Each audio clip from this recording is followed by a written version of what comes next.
Alrighty, ladies and gentlemen, are you ready for the USPL finals? Hello? There we go. Ah! How you feeling, Gerald? I'm feeling great. Finals finally happening. It only took us felt like 3 weeks, but finally got everyone together in order to get this happen. Unfortunately, it's not champions as the thing says. It is Scarlet and Violet, but all of you guys got clickbaited, so that's the reason. So really want to have a bunch of eyes on this. Well, actually, we're gonna have a little bit of a champions discussion before we get started. That's We true. have some VR results that happened over this weekend that we got in that we get to talk about today. Looking like our good old Italian friends did really well in this VR as we see five in the top eight with Giulio Tarlo winning this one with a really interesting pick with Mega Scovillain, Mega T-Tar, Sand with Corviknight, Sneasler, Miel Basculegion, and Escadrille. Yeah. Really interesting version of Sand. Yeah. One thing to note about the Scovillain is that most people are running Overheat, Rage Powder Protect, and Leech Seed. This one's got Giga Drain, Yeah. which is kind of cool, especially on like T-Tar teams or like sand teams. Especially there's no grass coverage other than like sometimes they run Venusaur. But otherwise, there's like no grass coverage to cover for those like pesky water types, and the Scovillain is kind of cool to have that Giga Drain. Especially, I think it has like 125 base special attack or something like that. So um chat can help me out with that, but yeah, it's I think like Scovillain popping off, especially recently. So yeah, but looking at the other teams, we kind of see there's also a rise in like these double mega Zard Aerodactyl teams that also did pretty well in the Grand Champions Tour with Sylveon. What do you think about that? Yeah, I've someone called this Italian sun to me. Wait, really? Because I was like dying. I was like, dude, we should not be calling it this. But because it's originally didn't I didn't think started in Italy. But the basic concept originally was like Sneasler, Aerodactyl, Zard Floette, Chomp, Basque, I believe, or like versions of this like evolved. I remember the first one was like probably very different, where it was like just Floette. I don't think there was a Zard, but now it's become like Sylveon over Floette, so that you can have like Zard and a Fairy coverage Mon. I remember someone joking about how like it's like how things like never change, how it's like Zerndon when they had it with Flow, but they're trying to make it like how like Zard Y and like the fairy coverage combo cover each other very well for the resist and weaknesses, and then now this element of it having Aegis Slash kind of like beats or helps beat the mirror of like the Sneasler Basque Arrow combinations that they usually run Yeah, into, um, which is really interesting. Sylveon is very very interesting on this for yeah. sure. I've I believe the numbers come out to like Hyper Voice and Fairy Feather have the same modifiers as D-Gleam Fairy Aura. And so that's why like most people are running that over Floette. And I know I think his name is like Wellspring Mask. He made like top 32 or top 16 or something like that with kind of this same variant with like this mega Aerodactyl and like Sylveon stuff. So it's cool to see it like adapt with Aegis Slash and stuff like that. But I mean, other than those type of teams, like that's the only Zard team that made cut. Yeah. Other than that, like everyone else, uh, No, actually, Fede also like he got fifth with it, and then yeah. But like there's a those are the only Zard teams in cut, or yeah, Mega Zard Y teams specifically. The other ones are Zard X, yeah. and that one had the Raging Bull like Tauros Pokemon, which honestly like is kind of cool. I think it's a cool adaptation to like the Cybertron stuff that's been going around. I don't think like that team is very good, but um I think it's cool that like people have been adapting with Raging Bull. I'm also not too sure if that's the whole reason why they're running this Tauros, but yeah, Zardex is just a cool Pokemon in general, I think. Especially this team.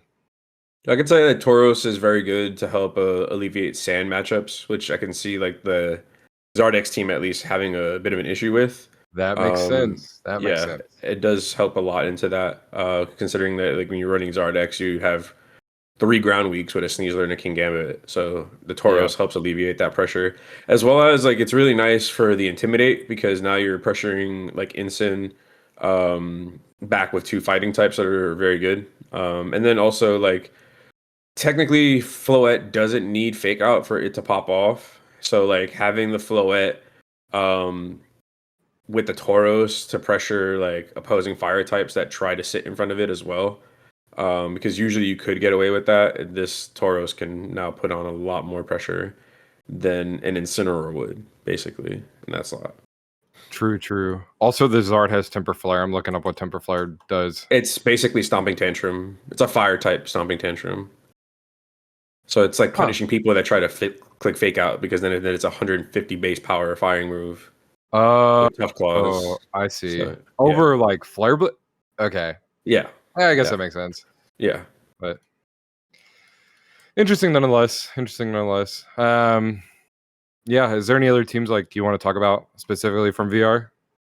No, I think we should get into our set that we have planned for today. I'm I'm pretty down. excited to feature this one. I'm not gonna lie. I'm so down. Uh, okay, we can go ahead and look at the feature matches. It is it Kevin Hahn versus I guess Kevin versus Kira? Is that Yeah. who's first? Okay. Yeah, Dracovish 33 is Kevin Hahn, Mama Fitzy is Kira.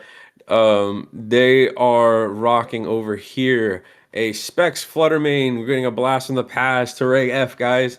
Tornadus with Icy Wind, Cobra Cloak with Terra Steel. Rock Ogerpon. Shout out to Cornerstone. Love that guy or girl. And Single Strike Urshifu with a Terra Ghost, Cantonian Ninetales with Life Orb, Helping Hand, Overheat at Heat Wave, and the Fairy Terra for Rig with Imprison Helping Hand. I believe this is Carson's team from Houston, if I'm not mistaken. I can fact check Um, you on that real quick. I can pull it and up. then Mama Fitzy playing Crown Spam. Miss the good old Crown Spam. Don't miss Psychic Terrain at all in Champions era. But we're seeing this with a Stellar Terror, Sash Urshifu, Clover Cloak, and Bando Lando with Terra Steel and a Fire Pond. So this is pretty much what looks like with Zachary Weed's team from EUIC. And then I believe this is Carson Confer's team from Houston that he made Yes. finals with. Yeah, it is. I just looked it up. Yeah, it's the case. I'm honestly not too sure how this match is going to go. Specifically, like I think like Urshifu for Rigaraf and like Flutterman could be pretty good into this team. But like you still have the Dragon Terror on Iron Crown, and you have like there's basically nothing preventing the other side from spanning expanding force and like going for potentially like Dazzling Gleam and from Indeedee and like trying to get like set up with Tailwind and stuff like that. So I think I'm not too sure how this matchup's going to go. If I were to put my money on it, I would probably go for the Mama Fitzy side. What do you think? Well, I played Carson at Houston, and what I can say about the team that it does have a very weird crown spam matchup because we did see Carson play Dylan in finals and lose, but it was a very close set. There were some turns there, like Carson got pretty unlucky by missing some moves. So this really is going to come down to, I think, the Ninetales hitting its moves and also like how like Kevin positions his Ninetales. I think it's pretty important. I think in the matchup overall, because of them both having Tornaduses, except like one having the manual weather setter and then the other one having the icy wind. That is also pretty important in a matchup like this as well. But the Dark Urshifu is definitely a nice additive to help pressure the Iron Crown and the Indeedee. So we're gonna see how this ends up for both sides. But I'm excited to go into it right now. Me too. Me too. I think we can go ahead and start. There we go. Then we see. All right, we see Okay. Lando torn from Mama Fitzy, and Kevin's leading out Torrent and Dark Urshifu. Huh. I mean, that makes sense. I think I would assume this Urshifu is faster than Lando, and I know he has Icy Wind, so I would just assume like an Icy Wind, yeah, coming out, Icy Wind coming out from the Landers, and then we'll see that Wicked Blow. So I think this Landers is just going to go down immediately. Yeah, I don't think it's too keen on taking those ice moves, but we're gonna see a Tornadus come out from Mama Fitzy's side, hitting into the Urshifu, but missing the opposing Tornadus that just clicked Icy Oh Wind. So we're just seeing both attack and Rock Slide getting off. no! Oh my goodness. So not only is this Landers faster than Urshifu, the the Bleakwind Storm from the opposing Tornadus got the speed drop, and that's Yeah. why the Landers is able to go fast. So it's probably a jolly Landers. I don't know the Zach Wheat team. It's been so long since I've seen it, but yeah, I mean like this is a pretty bad position I feel like for the Kevin Hahn side, but we'll see. We'll basically see what happens next. Yeah, I mean, in this position, though, that was some unfortunate RNG. I still think it's not curtains for our good friend Kevin over here because he does have the tailwind pressure with the massive specs damage coming out of this Flutter Mane. Even if they do switch into Iron Crown or get it in for free on the following turn here, if Mama Fitzy decides to let Lando go down for the free swap. But we are going to see the Terra Fairy come out of the Flutter Mane from Kevin's side. Naturally, like, this makes sense for him to just go for it since he already set up the Icy Wind coverage. Now it's time to set up the Tailwind to cover for the Lando outspeeding and Tailwind. Oh man, yeah, and then yeah, we'll see both tailwinds go up actually. And then I assume since both tailwinds are going to go up, this Fluttermane is actually going to take a double knockout. Which is an oh wow, it doesn't Oh. that doesn't kill. I mean, sorry, faint. Oh man, whoopsie. Yeah, it's been so long, the specs flutter calcs, but this is a bulky Tornadus and it is here to stay. That must be like max special defense, max HP. How else do you live that? Because I like that's so crazy to me. Even now though, I feel like you're still in a fine position because you just have to go for like icy wind or to get the torn to go down and not risk the bleak wind. But even then, there's probably still a trick room that can be available. And I don't think D Gleam plus Bleak Wind Storm is able to Oko this Indeedee, but I guess we'll see. We'll see now. So Yeah, bringing the Indeedee in here before the Crown is quite interesting after we saw Fluttermane lock into Dazzling Gleam. So I think Crown might have been a little bit of a better spot here so that you didn't have to risk losing the Indeedee, but it will survive on barely, oh probably like no. 3 or 4 HP. Yup. But we're going to see the Trick Room Here go comes the up trick room. now If after Iron setting Tailwind. if Iron Crown comes out, it might be over. Yup. Yeah, I think Iron Crown is coming in here, and there it is. And seeing the energy, wow, booster energy, quirk drive, special Yeah, attack special boost. attack. It feels like this was ages ago, but getting Oh used to my watching goodness. Reg F once again. I can't believe this Um, is only like 3 months ago when we had to play this. Yup, theirs was a forfeit, and wow, yep, the immediate forfeit. I guess nice. Kevin saw the writing on the wall. He could already tell in the position that it was already looking kind of rough for him in that end game. Now that Trick Room basically came into play, because now the Crown, even in Tailwind, but with no Trick Room being up, is just gonna get outsped by everything across from Mama Fitzy's side with the Iron Crown and the Indeedee. So, whether it's like Dazzling Gleam and just Tachyon Cutter there, like, like you're catching damage on the way, and there's no way that like Kevin could even come close to stopping it there. I'm trying to think of like ways for Kevin to change up his game plan, but I feel like there's always an option to just go for that trick room after Urshifu goes down because like realistically there's nothing on Kevin's side that resists expanding force other than Urshifu and Farigiraf. And so like if you just get rid of those two Pokemon, if Kevin brings it, which he could like decide not to bring because he didn't bring Frigger off that game, which honestly he forfeited early, so to like reveal information. So if I'm the other person, I'm thinking like, okay, like is there still a Farigiraf on the field? Like we have no idea. So and we won't know until we go into this game. So Oh man, we see And the starting up in Indeedee. this next, we're gonna see the Indeedee Iron Indeedee Iron Crown. Crown, yup. Wow, Kevin not leading the Urshifu this time and just going straight for Ninetales. Oh man. Now, this is a very, very heads up call from Kevin, because this is a massive pin for him here because now you're saying, all right, you can Terra uh, Dragon on your crown, but then I could just lock into Terra Fairy Dazzling Gleam and then click just Heat Wave and Dazzling Gleam on the board with Life Orb Ninetales. Now, it looks like Kevin's trying to think about if he wants to go for a reheat or calling the Protect and setting up of the Trick Room. Interesting. I'm wondering if Heatwave plus Dazzling Gleam is able to OHKO this Indeedee, because if it is like that, like I'm going for that every time. But I think Kevin thinks that that doesn't KO, Yeah, and I so agree. that's why he's going for this Moonblast play. But I guess we'll see what happens. Like, if who is this tarot from? It's from it's from Kevin. So I guess we'll see if I'm blanking on the same. Let me look it up. If the other person will go for Terra Mama Dragon onto Fitzy. Iron Crown. Mama Fitzy, yeah, Mama Fitzy. Or Kira. All right, all right. Now looks like the Ironcrown is protecting, and Kevin does get the call right and going for this Terra Fairy Moonblast into this Indeedee slot that hits it and gets it in range of this Heat Wave. Will the Heat Wave connect? Oh No, no! The no Heat Wave way, no misses! Oh way. my gosh, it's like Oh Houston my Finals all gosh. over again.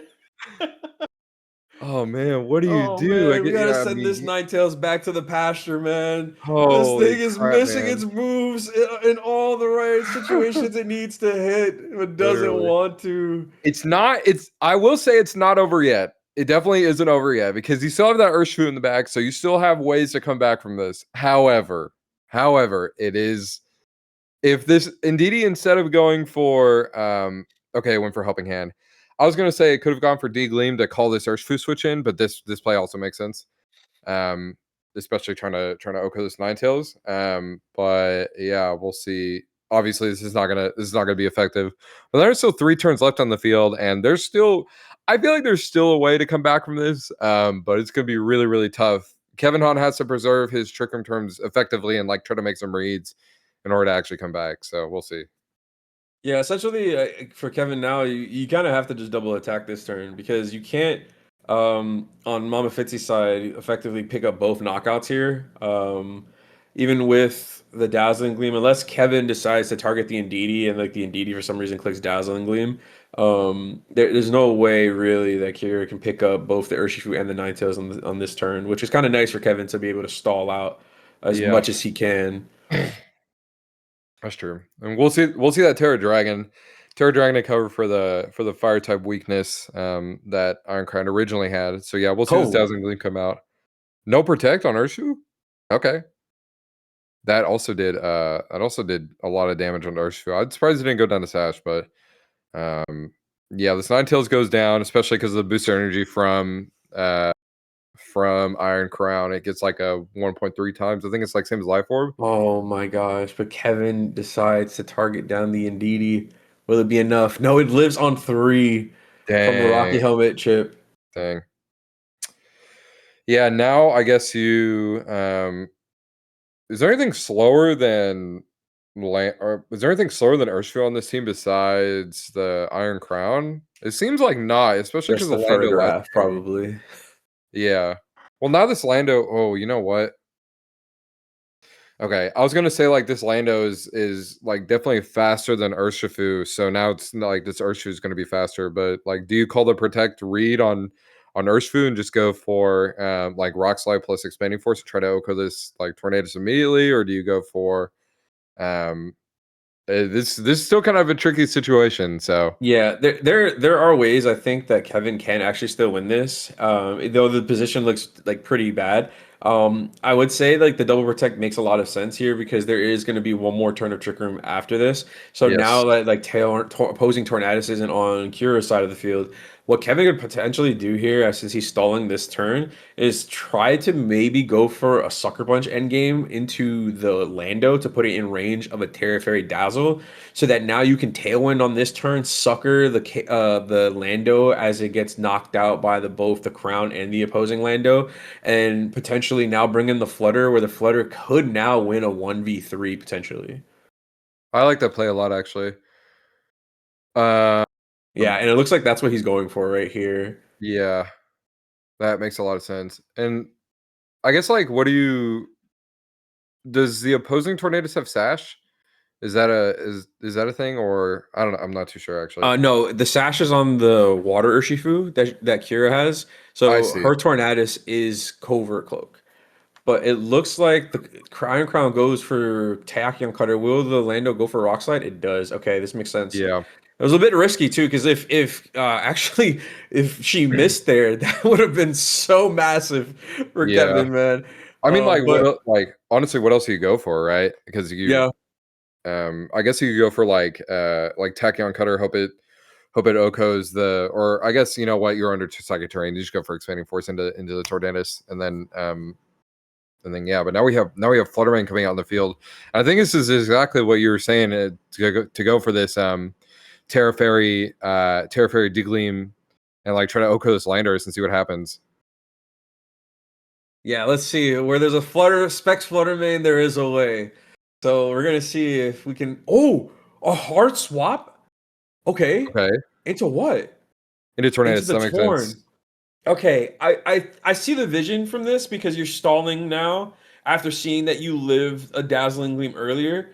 Says now it's the board of like, oh, I can potentially stall Tailwind and sack my Lando, bring back in my crown, and protect on the Oh. last turn of Kevin's Tailwind, and then go for Tachyon Cutter. Now, the thing Oh. is though, this is going to be a little bit risky because Fluttermane with could potentially live, depending on how it's trained, a Tachyon Cutter from a non special attack boosted crown, but it's going to be close. That's interesting. I did not consider that. This also oh man, because I have Lando in. This is just gonna go for D Gleam, and then you have like D Gleam Oko's Lando next turn. Then it, like you're saying, it's the Iron Crown. So yeah, it's really just if Iron Crown can Oko this Fluttermane, which Fluttermane, like having 135 uh base special defense with, like, I think it's like 65 or like 75 or something like that, with trying to go for Dazzling or Moonblast. That's funny. Anyway, it has a lot of special defense investment, and so I would imagine this is probably like a 116 modest Fluttermane. Which, if that's the case, wait a second, no Oh, protect, no protects. no Okay, protect from Iron Crown. we're getting a game three. So we're getting game three. That was I wasn't why no expecting that. protect? I thought their positioning was like four lining to that last turn of Tailwind being stalled with the protect and then going for the Tachyon Cutter. But I guess Mama Fitzy maybe calced it and said it never picks up. I don't know. I'm not too Um, sure. Well, I mean, regardless, we're going to game three. So yeah. I mean, really, really, really, really good adjustment because I think Kevin definitely got the lead right in that game at the very start. And like, I mean, his board positioning and awareness, in such a hyper offensive like matchup, like you're basically saying like, all right, I have to like execute perfectly for me to be able to get out of this bad spot after like getting like the trick room up on Kira's side of the field. So like it looked like it was like the curtains for Kevin, and he just really clawed it back and played super well to come back from that one. that's so true. All right, we'll see what happens next in this match. We have Ogre Pawn plus Torn lead. I like that lead a lot, actually. And Ninetales plus Farigarav. Okay, so this is a potentially just a like the whatever slot is about to come in for this Farigarav, if any slot, is probably just going to go down, just because like you can just go for Tailwind plus Terrifier onto the Farigarav, and it just Oko's a Farigarav, especially under Sun. So like I feel like Chris from the get-go is in just like a pretty bad position. So Yeah, it's really interesting to not see Cornerstone with Farig because if he was going for this type of avenue into the play, I know like when Carson was using this lead, it was mostly going to always be Cornerstone Farig as a yeah, combo, and it especially covers for this lead coming out from Kira's side too, like calling the Cornerstone off rip. But we're gonna see the Terra from the Fire Pawn come out now, as Kevin looks like he locked Heatwave and Hyper Voice, and Tailwind from Torn. Looks like it's going to go first. And I'm imagining this is going to be Ivy well, Cudgel into the Furgraph. It there we is. go. Yeah, Bonk. that's like that's And plus that is a one, plus one max hit boost, plus knockout. stun, plus sab. Like it's Oh ridiculous. man. What a time Regf was. Like I can't believe they allowed that Pokemon like even to exist. Like what were they thinking? And to give a follow me, like come on, bro. yeah, Like, Ogerpon, you were great, buddy, but you are not missed right now. yeah, literally. we're, we're I enjoying think our times with the champions ladder, but this mod is powerful, man. So we're gonna see Kevin out here now going into his Tornadus, setting up the Tailwind to match Kira's side to now stagger the Tailwinds, and Ninetales will go for, I believe that was a Heat Wave we saw. And I don't know, man. This is looking kind of rough from Kevin. Oh, we're gonna see Protect Tailwind. Okay, okay. interesting. I honestly, if I were Kira, I'm going for the Ivy Cudgel into the Ninetales because I'm pretty sure that Oko's, and I think that'll be really funny to see that. But this also, the Protect Tailwind also makes sense. So yeah, we'll see if this Ivy Cudgel goes into. Oh, it does go into Oh, Torrent, it and goes into this Torn. Torrent is just going down. So Oh. now it's a 2v4. So It's a, it didn't need that, but yeah. wow. Oh, I forgot that thing had a boosted crit chance. I totally forgot about that. Like, yeah, yeah. Oh man. Honestly, like this game looks pretty over. I think Chris was calling that the Tachyon Cutter, sorry, the Iron Crown plus Indeedee lead was going to come out, which that would make sense for this lead, especially because you can go for like Imprison, and then you could like redirect attacks from the Farigiraf into the Interesting. Okerpon slot, like you were saying. But I mean, Ninetales also works too. This lead made sense if they went for TR, but they didn't go for TR. They just went for like this full hyper offensive mode. And now, I mean, what do you do? You know, Yeah, I mean, I mean, it's rough. He's trying to see like because he in theory what he's thinking right now. If I'm him, like okay, there's a Tarot Ogre Pawn on the field, so that means Iron Crown cannot get saved anymore and change its typing from these like Life Orb Sun boosted overheats or heat waves coming out of Ninetales. So we're gonna see Protect from Kira, which is very well done because I think that is like the right play to make here. And then going for the Rain Dance as well on the Torn, yeah, because it's saying like if I'm going to lose my Torn, at least I'm getting rid of the weather that I don't need for my Ogerpon to like abuse, but I really need my crown to be able to operate in this rain. So kudos to Kira for I like that a identifying lot. that, and Chris is going for Heat Wave as it goes into Torn, which will eat that up because of the rain now. And now like Ogerpon and Torn are still here. We're gonna get 100% accurate Bleak Windstorms if Kira decides to even be able to get that off in this position. And it is going to be a Moonblast coming out with a Helping Hand boost from the Ninetales into her Ogerpon that Oh my lives on goodness, one potentially right here, and a Fluttermane Bleak the Wind fraud. Storm going off into the Ninetales and the Fluttermane on Kevin's side as a nice good old bonk of a Woodhammer comes out. We just saw three bonks come out from this Ogerpon, like all in That's this game three in that slot. Ogrepawn MVP. That was crazy. Yeah, honestly, the tail one. I thought you'd go for follow me, but that play also makes sense, especially because he has Woodhammer, or especially because she has Woodhammer. My apologies. But yeah, kudos to Kira. Really just like laying down this team matchup. It felt like honestly, this matchup was so crazy. Yeah, and now we have the Iron Crown come out, and so like you were saying, under rain, I'm pretty sure the only way that this Iron Crown goes down is if you have like an overheat crit, but we'll see the forfeit come out from Chris. and now it's 1-0. 1-0 into, I believe that's 1-0 Ohio. That's what it is. 1-0 Ohio. So Well, yeah. actually, we did lose a match from the recordings.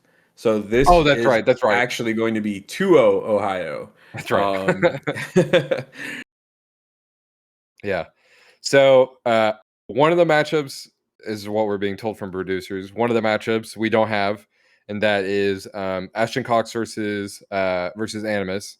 And Animus lost and Ashton won. And so we like, I'm pretty sure the file got corrupted or something like that. So we don't have that. Um but yeah, so now it's actually 2-0 Ohio. And to win, you need 4. You need to win 4 out of 7, right? yes, you would be right. Okay. There's seven. We got seven Yeah. matches potentially to see. But great start for Ohio here. I mean, like this was a master class for these two players that we just saw with Kevin and Kira. Kudos to both. I think they both played really well. And Kira was able to like get that amazing call with the leads. I believe like I don't think she was calling a Ninetales lead necessarily, but she really was able to capitalize on it like beautifully. And the adjustment too with the rain dance from the Torn, saying like I can preserve my Ogerpon and still get off what my Torn needs to get off if it does go down, and if it doesn't, then it lasts and plays through this turn, which was really well done. Yeah, each player actually leading something different every game. Like we saw the Ferreira game 3, we saw the Flutterman game 2 with Ninetales, and then the game 1 we saw the Urshifu Torn, which like honestly like kudos to them to try to like absolutely play to their outs and like just try to read every single part of the match, like especially in finals you kind of have to, since like every win is so valuable for the team, right? So yeah, kudos to them. That was an awesome match to watch. Which I guess now we'll go on to the next match, which is K Miller versus Austin Lee. Yeah, lead potato chip.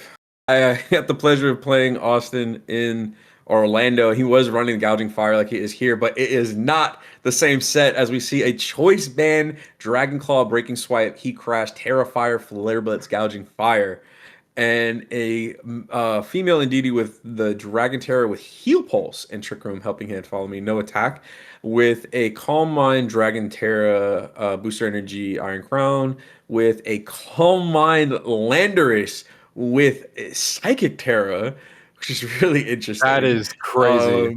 And a Terra Water Walking Wake with Pulse, Draco Meteor, Hydro Steam, and Flamethrower, with an Electric Terra, Sunny Day, Light Screen, Moonblast, Tailwind, Whimsicott.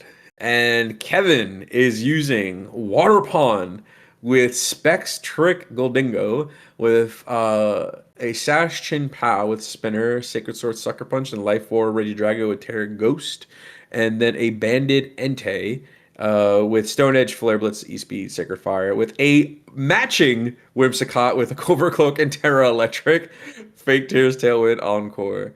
Oh my gosh. This matchup is gonna be one from the ages. I can say already, man. I love seeing Austin play. He is like a gouging believer from my knowledge. And this is a Holy really cool team out of him. holy cook. It's Manual Sun with Terra Psychic Landorus with Indeedee and Calm Mind, mind you. So like I this is gonna be an awesome matchup. I really want to see his Landers like do really well. However, there is a Regidrago on the other side of the field, and so I know like I guess we'll see if Landers is able to pull through against his Regidrago, especially because like you might need like Calm Mind boost and stuff like that in order to actually live it. And also there's other stuff obviously on K Millie's side that could threaten this Landers. But honestly, like if I'm looking at this matchup, I think I I at the moment cannot comprehend how this team is going to work from Lee Potato Chip. Unfortunately, yeah, I'm looking at it from K Millie's side, and I'm like, okay, you know what? If I'm K Millie, like I just lead like Whimsicott Ante or Whimsicott Chin Pao to try to cover for this Walking Wake, and to try to make sure that like this walking weight goes down, because that's a one Pokemon that can pretty much threaten like the rest of my team besides I guess besides this Golden Go and like Chinpao, I guess. But what do you think about this matchup? Who do you think's Um, got it? well, I'm getting some insider information that apparently this is a Jamie Boyd team. But what I will Oh, say it is. from Austin's side is that the crown is pretty important, right? I mean, it's one of the only mons outside of Whimsicott that can probably sit in front of Regidrago, because I think the Regidrago that is going to put a lot of pressure into Double Dragon, that both want to put the damage output here from Austin's side. So I do think we're going to see the crown, even though there is the Ice Spinner Chimpao, like you said. It's going to put a lot of pressure to also want to come here into the Landorus and the Whimsicott as well. So both Whims and Crown are going to be super important for Austin in this set for sure.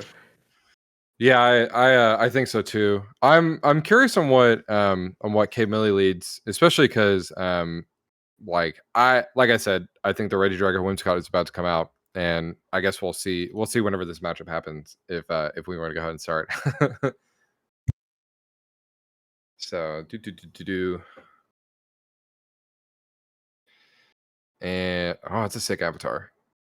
Chinpao It's Chimpao Ogerpon Ogerpon. actually. And Interesting. Iron With Crown Iron and Crown and Needy. Deity. Okay. All right. So Austin did lead what I kind of was expecting for him to go for here. I do think this is an interesting lead from Kevin though, with the Ogerpon Chin Pao.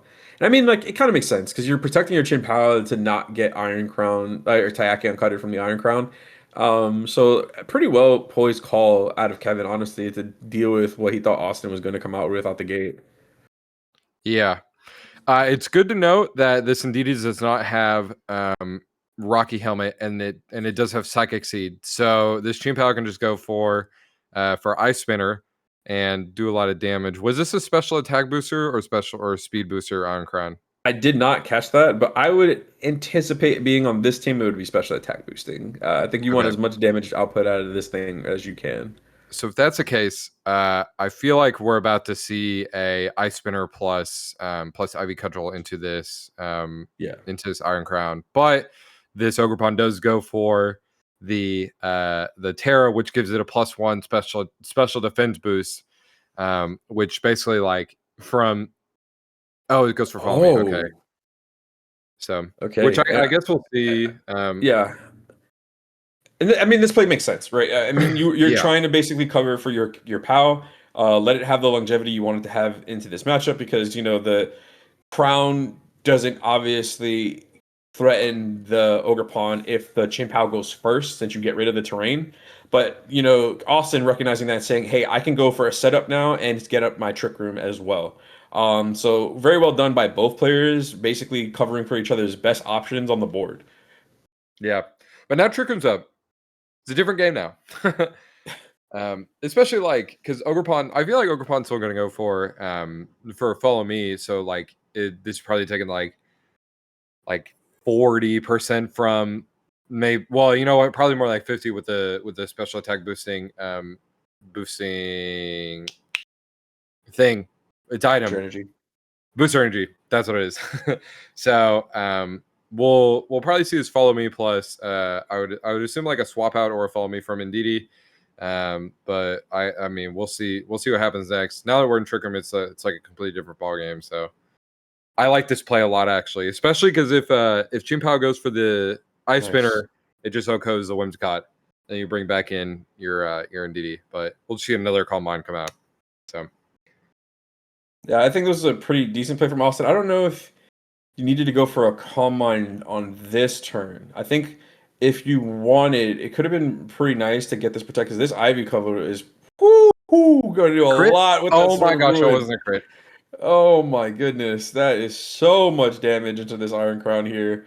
Wait, there's Um, Chien-Pao in the field. That makes sense why I did that much. yeah, because I forgot about Rego. I thought he was gonna go for the protect play to get in the Whimsicott, because then he could go for the Sunny Day angle so that he wasn't getting hit with this just super strong Terra Water Ivy Cudgel with Sword of Ruin on the field. But we're Right. gonna see a protect from him now as he goes for a Sunny Day with the Whimsicott. But I think this is going to be a tough game board for him to be able to claw back from. So we're going to see the protect come from the Iron Crown, as you said, and a follow me come from the Water Pawn in this position. So again, just Kevin trying to position like, hey, I'm protecting my POW at all costs. Like, Because go that's for not it. CMs, go for just attack on cutters, go for expanding forces. I'm not worried about them right now. We're just trying to get into a position where I get to go off. And surprising that he went for Sunny Day in that position because I think tailwinding would have been a little bit of a position where like, okay, I can fish for a crit here, and then like hopefully with me being able to get tailwind up, like both my wake and my crown can maybe claw this back if I crit the ogre pawn. That's true. Do we know how many turns of Trick Room are left? Is this the final turn? Because that would make sense. You just go for Follow me and then expanding force, yeah. yeah. Because Because that then ogre pawn would go before yeah, um yeah. Assuming, wait, actually, let me see. I didn't know if does it have a grass move? It does have power whip. Okay, so it is going to go for spiky shield here. A double protect. Okay, yes, this makes sense. Now we're just stalling the trick room turns. Nice call though.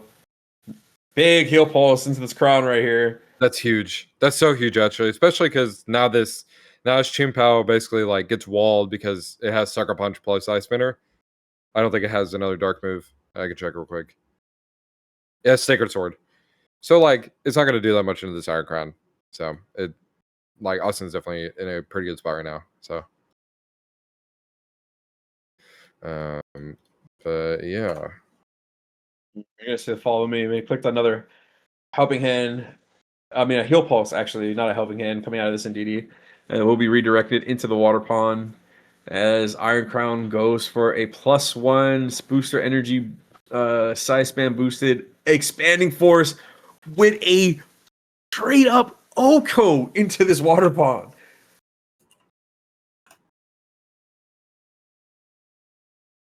Ice Spinner is gonna come out into the Indeedee. The Indeedee goes down. Now the Iron Crown is now susceptible to a Sucker Punch. And I'm pretty sure it's 2v3 right now. So this Iron Crown either has the option of going for Calm Mind to call the Sucker Punch, or just to go for a raw like Tachyon Cutter into this what's it called, into this Chim Pao. But the opposing Whimsicott does have Encore. So I would assume what would happen is that I would assume there's like maybe a double protect or protect on the field from the Iron Crown, and then like afterwards try to see what happens with Encore. Like you can try to like play for that in game. But we'll definitely see what happens next, especially because like this Whimsicott doesn't have protect. So like, do you go for the attack? Do you go for the protect, or do you go for the Calm Mind? Like it's still, I was saying that Austin like was in a pretty good position, but now it's a pretty bad position, I feel like, for Austin. So Well, yeah, he still has access to Terra, as we're going to see it come out here on his that's true. side into the Walking Wake. So that's pretty interesting. Now you're losing your weakness to the potential Moonblast from this Whimsicott. Um, if we're going to see a double up, we're going to see actually Kevin protect the Chien-Pao and a Tailwind. That makes sense. Yes. Nice. Okay, so Flamethrower from Walking Wake into the Whimsicott, that's gonna Oko it. Now it's gonna be a 2v2, but also K-Millie's under Tailwind. And now we see a Calm Mind come out from the Tachyon Cutter, actually. Okay. So that makes a lot of sense. So what do you do with the Chin Pao? Do you go for Sucker Punch, or do you go for something else? Oh, Rady Drago's on the field. Wait Yeah. a second. That's what I was going to say. I think it's hard. It's a hard say to picture Austin being able to claw back from this position with the potential Reggie Drago coming in from the Wims. I mean, Yeah. Kevin covered it for his pal like perfectly, like in a lot of these turns with the Ogre Pawn and the Whimsicott being able to say, "Hey, you can't stop me from being able to have it on the field to pressure your crown now that you teared your walking wake, and scouting for it was perfect because now as we see the Draco Meteor come out and going for the walking wake, we're potentially seeing Austin just go for another combine here to try to stall and hope that he can like play this sucker punch mind game with the POW and the Reggie Drago because the Reggie Drago presumably would like have to go for Draco there to pick up a knockout since the Water Terror from the Walking Wake was already revealed. So it Mhm. probably wouldn't get it with Drake with Dragon Energy, but I still think like it was a fine call to make out of Austin since he has to like somehow try to get back into this game as we're going to see him protect to try to stall these sucker punches and an Earth Power coming out into the Iron Crown, but I don't see how he can deal with both. Even still a -2 Reggie Drago, I would imagine it's still going to do a decent amount to Crown, even though it is +4. Now Yeah. going for +5. Hold on. So like any crit from Reggie Drago onto the Iron Oof. Crown just echoes it. The question is like, do you ever not click Sucker Punch and just go for damage, right? I I think I think there's think while Tailwind's up, um, there is no real punish for the Sucker Punch pin.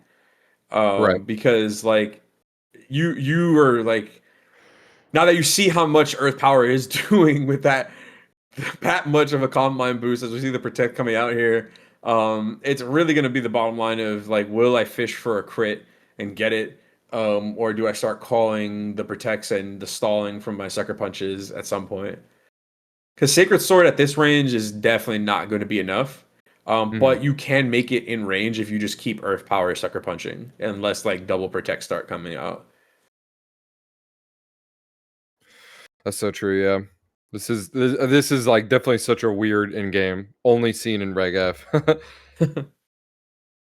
Oh man, but yeah, I like I was saying earlier, I think I'm just going. Oh, just Oh, will go for Sacred Sword. Okay, all right. You Kevin know said I what? had enough.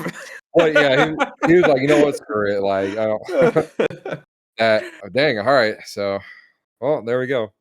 Yeah. I mean, well done. I think kudos to Austin for coming up with a game plan on the lead of seeing what he felt like was the right adjust lead to plan to go into this team. Because Crown is pretty important, but Kevin with the heads up lead of the Ogre Pond Water and the POW, just protecting your POW like with all types of like, hey, I got my water pond to cover for the attacking cutters. I got my Whimsicott now coming in to counter your speed control.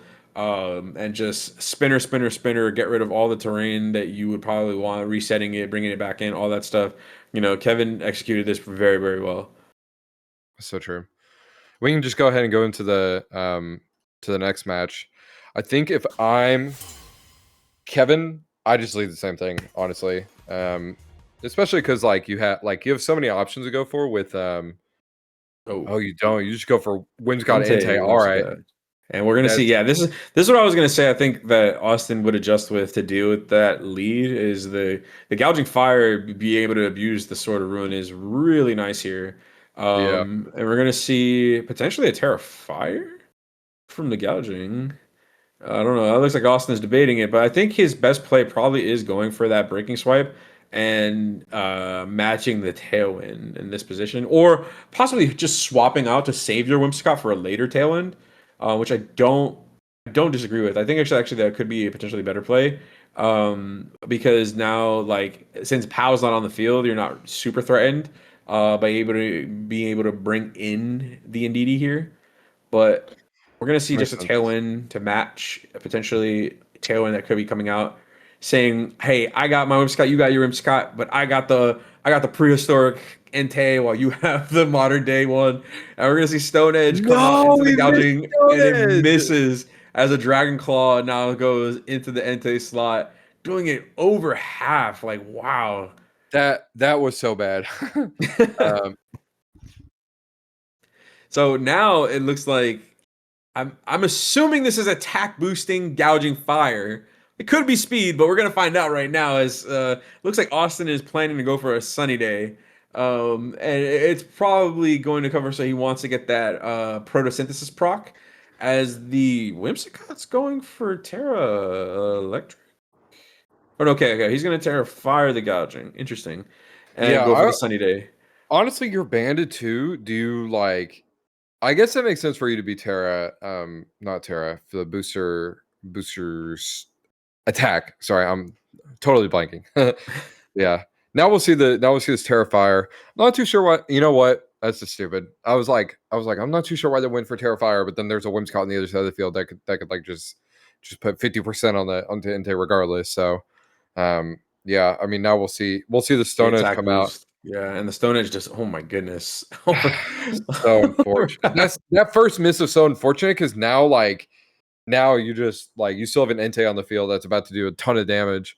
But there's still like Whimsicott that can still technically like do stuff in Chin Pao. So yeah, I mean I feel like either way it's still kind of even, but I mean we'll see what happens next turn, whatever Pokemon comes out. So Yeah, I mean, now we're gonna see Chin Pao come in. But with Austin's terror here and being locked into Dragon Claw, I mean, it's looking like, yeah, a nice sort of swap out angle for the Indeedee to come in so that you could possibly start chipping away at this Pao. The question is, you saw the attack boost, so like Pao really doesn't have to click a priority move here. It more than likely can go for a Sacred Sword or even a Protect, possibly, so that you can start going away. But I do think like you want to hit this Whimsicott this turn if you're the POW. yeah, I think so too. Honestly, like if I'm the POW player, I'm going for just the target into the Gouging Fire because the only thing that resists the ice move is Iron Crown, which like even if you bring an Iron Crown, which they bring in DD, even if you're bringing the Iron Crown, like that's still damage on Iron Crown that you can like help out with later. But like I said, the Indeedee comes in and the boost coming out onto the Psychic Seed boost coming out into the Indeedee, giving a +1 to its special attack. Whimsicott going for Encore and actually getting protected by the Psychic Terrain, and the Sacred Sword does come out, Oh my doing about goodness. half to Indeedee. So now the We are Moonblast also comes out, which basically like this Ching Pao is faster than Whimsicott. So which is kind of with like now you're in Kevin's position now. I feel like you have the option to go for just like Ice Spinner plus Moonblast into the Indeedee slot. There's nothing that you can really switch in to take basically. So we will see what happens next. But yeah. Yeah, I think Austin, man, he got that turn like almost perfectly right. Yeah. I think it would have been really a lot of value if he was able to go for the trick room here instead of this follow me. But because if he got the trick room off, I mean, he was thinking about it. It would have been like such a massive position for this end game since like presumably everything in the back might outspeed. But I think he's covering for Regidrago in the back, which I can definitely see why he would cover for that. And now like it's saying like, hey, I'm gonna go for follow me again potentially, or do we call and go for the trick room? Interesting. I guess yeah. You know what? I like this play from Austin. Now he's saying like, all right, I can get a trick room, or I can let you set up Tailwind and then match the Tailwind after, and then get rid of the POW. So if you knock out my Indeedee, I knock out your POW, and we trade effectively. But it Yeah. looks like the opposing Whimsicott didn't even bother going for a priority move here. It just simply went for a Moonblast, I'm assuming, since it didn't move yet. But now Austin's Whimsicott will be picking up the knockout into Kevin's POW. And this is going to be a Moonblast into Austin's Whimsicott. And now this is interesting Yeah. because this board is potentially going to be, yeah, a Regidrago endgame versus two dragons and a Whimsicott. Is this booster speed or It's booster booster special attack. Yeah, we saw that in game one. interesting? Yeah, so Is there now a is there a world where Regidrago outspeeds the Walking Wake here? Or never, no? never in a million years. Okay. But I do think that Austin is covering for this very well, saying like, "Hey, I'm gonna go for the knockout into the Whimsicott here." But it looks like he's not. He's actually gonna try to say, "I'm gonna knock out the Drago." So I think knocking off the Whims would have been like pretty like consistent of a line, yeah, because I think Kevin is forced to protect this turn since like the board basically is saying like, "Hey, I have." Multiple tools on my side from Austin to deal and pressure this Drago since I have a fairy type. I have a oh man, we're just gonna see an Encore coming out. encore come out. I think our friend Kevin didn't notice that earlier that Austin's Whimsicott is faster than Kevin's Whimsicott. So him getting off the tailwind before the Whimsicott could encore because it potentially was trying to lock it into Moonblast, I would assume. But yeah, now he's creating a dynamic of a pin here because now he gets to swap out the Whimsicott, bring in the Gouging Fire, and still click the Specs Dragon Pulse into the Regidrago, which I would assume be a knockout into Kevin's Regidrago on this side. Oh man, yeah. I mean, like you're saying, this walking wake is about to Oko this Ready Dragon into the fourth dimension. So yeah, the switch up makes sense, especially now that like it was encored. So now you've got the gouging fire coming in. Oh, I forgot about Terra. This I did this too. Not gonna uh lie, I did too. So this is definitely not over. yeah. I guess you go for Draco into that slot instead of the other slot. Fake tears. Wait. Fake I also years. forgot about fake tears. This might just Oko this gouging fire. Oh no, Or I what's don't it know called? if this Walking is a wake. dragon energy. It might. Yeah, it is. And, oh That my wow, goodness, bro. okay. Dragon Maw boosted dragon energy with life orb, even at over under half, still is enough with -2 fake tears coming out into that walking wake to pick up the knockout. How do we What? allow these Pokemon into the game? Like, I just Oh, I love shout out my to the devs for this one, man. This oh my god. mod I love is a champions, man. monstrosity. Oh man, Holy what crap. a menace that it put on. It put on an absolute clinic. I mean, kudos to Kevin. I mean, he saw the end game very well here, recognizing like, hey, like you kind of want to get rid of this, but if you get rid of my Whimsicott, then I if you don't target my Whimsicott, then I could potentially win this. And he did get it right because Austin did target into the Regidragons. I think like if Austin had went into the Whimsicott and picked up the knockout potentially with the flamethrower, there was a lot more of a challenge for the Regidrago to be able to win that game. And it really was going to come down to like basically the Whimsicott. I think in the walking wake on Austin's side, had he did like if he was able to get that knockout into Kevin's Whimsicott. Yeah. But Kevin really just like calling it here, like saying, "Yeah, I gotta go for it." But hopefully you don't get the knockout. Hopefully you just don't target my whims, and I can bring it back. But kudos to him recognizing that win con and getting it up. Oh man. Yeah, kudos to Kevin. That is that 3-0 for Ohio? No, right. No, Uh, like Kevin is Kevin on is Pennsylvania. on Pennsylvania. Yeah. Okay. So now we're at 2-1. Yeah. And it looks So like Penn is not going out without a fight. So um, kudos to Kevin recognizing his board state and just to Austin. Like he actually like I think he had him like on the ropes there. Because like I said, if he had picked up that Whimsicott there, that would have been pretty difficult, I think, for Kevin to come back from that 3v1 yeah. potentially. But yeah, this is some really good sets. I actually am really enjoying this, even though it isn't champions. I I didn't think I was going to come back in full swing to Reg F, but these players are putting on a show for us. Can I look now? Is it? Oh, sorry. I see Austin in the chat. We have just been informed, by the way, that was a Jamie Boyd team. Yeah, So that's really funny. leaving boy. Believe in Boyd. All Oh right.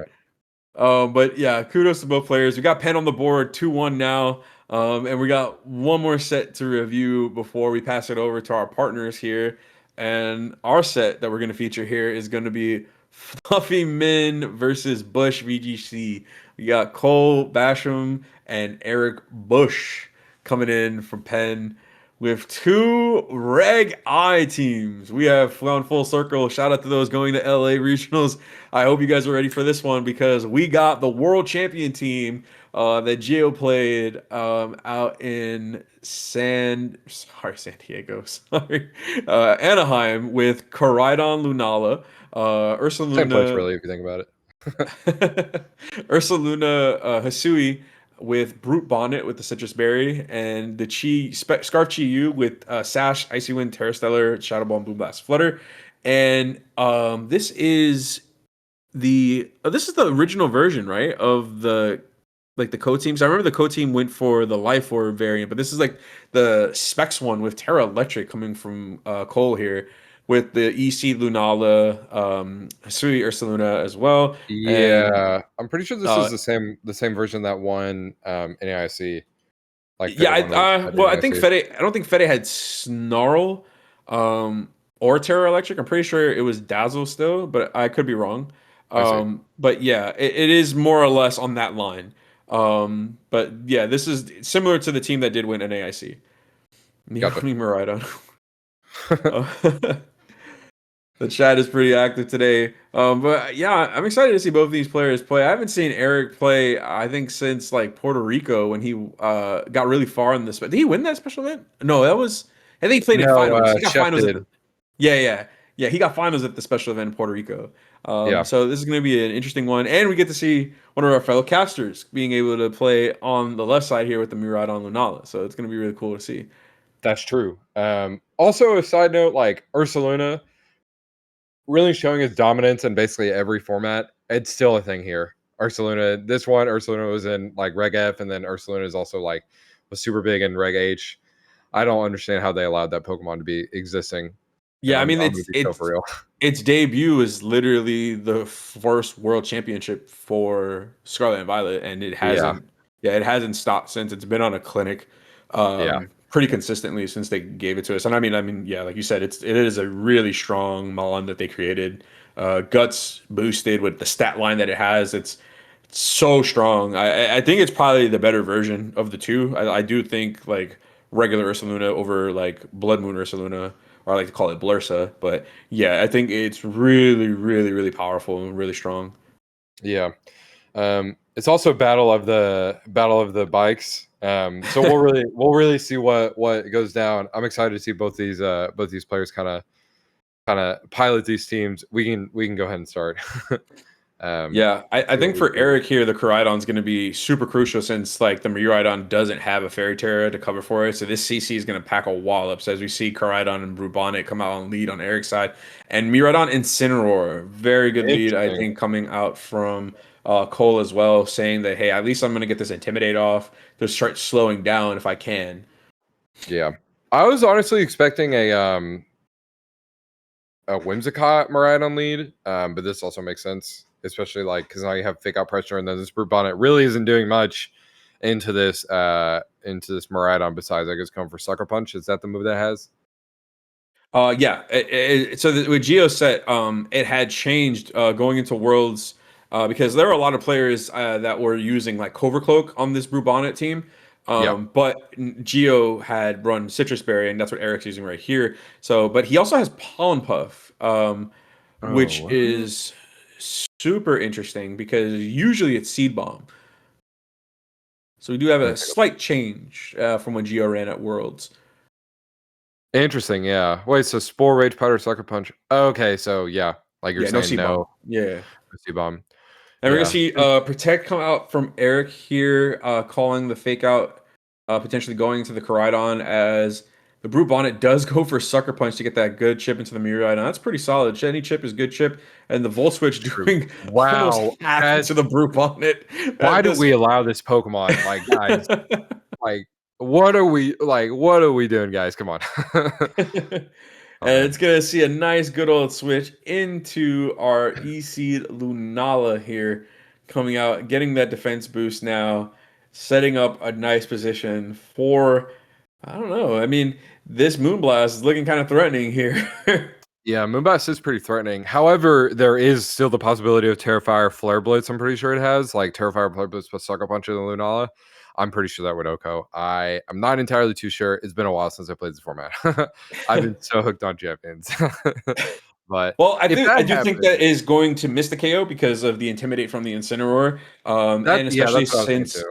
especially since if, for example, let's say that like Cole does go for the Trick Room here, saying like, hey, all your mons are outspeeding mine. It's probably better for me not to like try to set up Tailwind with my Whimsicott. because the pace of the game is pretty fast here, and I could win in theory, depending on how the Miraidon is trained with Trick Room if it's just max modest. Because typically the Koraidons on those teams that Eric's using are going to be max Jolly. That's true. Yeah, but we do We're see gonna that sucker see punch. punch. Um, I assume, yeah, the Flare Blitz comes out. I thought it'd be Terrifier. I guess not. Wow, that did nothing, man. I really don't know my calcs in this format. But honestly, like -1, Koraidon +1 um, on Lunala makes sense, and the Moonblast is just gonna Oko that Koraidon. Again, I'm surprised they didn't go for Terra Fairy, but honestly, like happens. But now we see the Incineroar U-turning into the Brew Bonnet as it hits its berry, the citrus berry, and then I would assume it's either it's probably going to be Whimsicott. They go for Tailwind, and then after that, we'll probably see like Moonblast plus Tailwind, and then after that, like we'll go from there. But yeah, it looks like they're taking their time on to figure out what Pokemon to bring in. So, which eventually will be this Whimsicott. So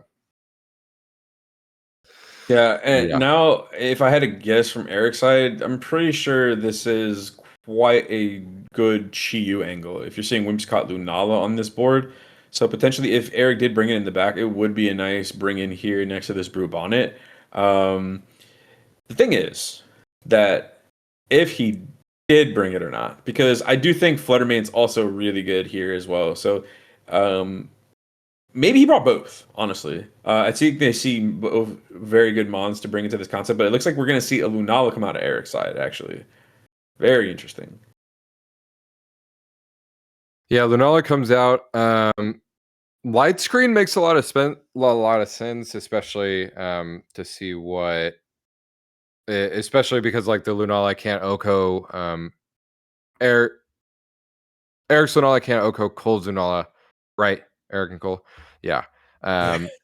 But yeah, well, I like the light screen play, especially like going for light screen plus Moonblast into the Brute Bonnet, which I guess we'll see what comes in now. It's the Ursaluna, so this is going to do a lot of Ursaluna. damage to this Ursaluna. And then we see a Terra from Eric's side. Eric going to Terra Water actually instead of the normal Terra Fairy. Was Geo's Terra Water? Yes. Yeah, it was. Okay. Yeah, so like I said, that light screen will come up, and then we'll see that Moonblast coming into the Ursaluna. It's probably going to do about 50%. I know this calc. 50, 50, 50? Okay, 51. We'll go with that. And then Trick Room does come out. So honestly, like now that Trick Room has come out, I am not too sure how like what's gonna happen next, especially because there's still an Incineroar in the back, and this Ursaluna has does not have Terra available. So like you can still go for Fake Out, you can still go for like intimidate switching and stuff like that. So yeah, I guess we'll see what happens next.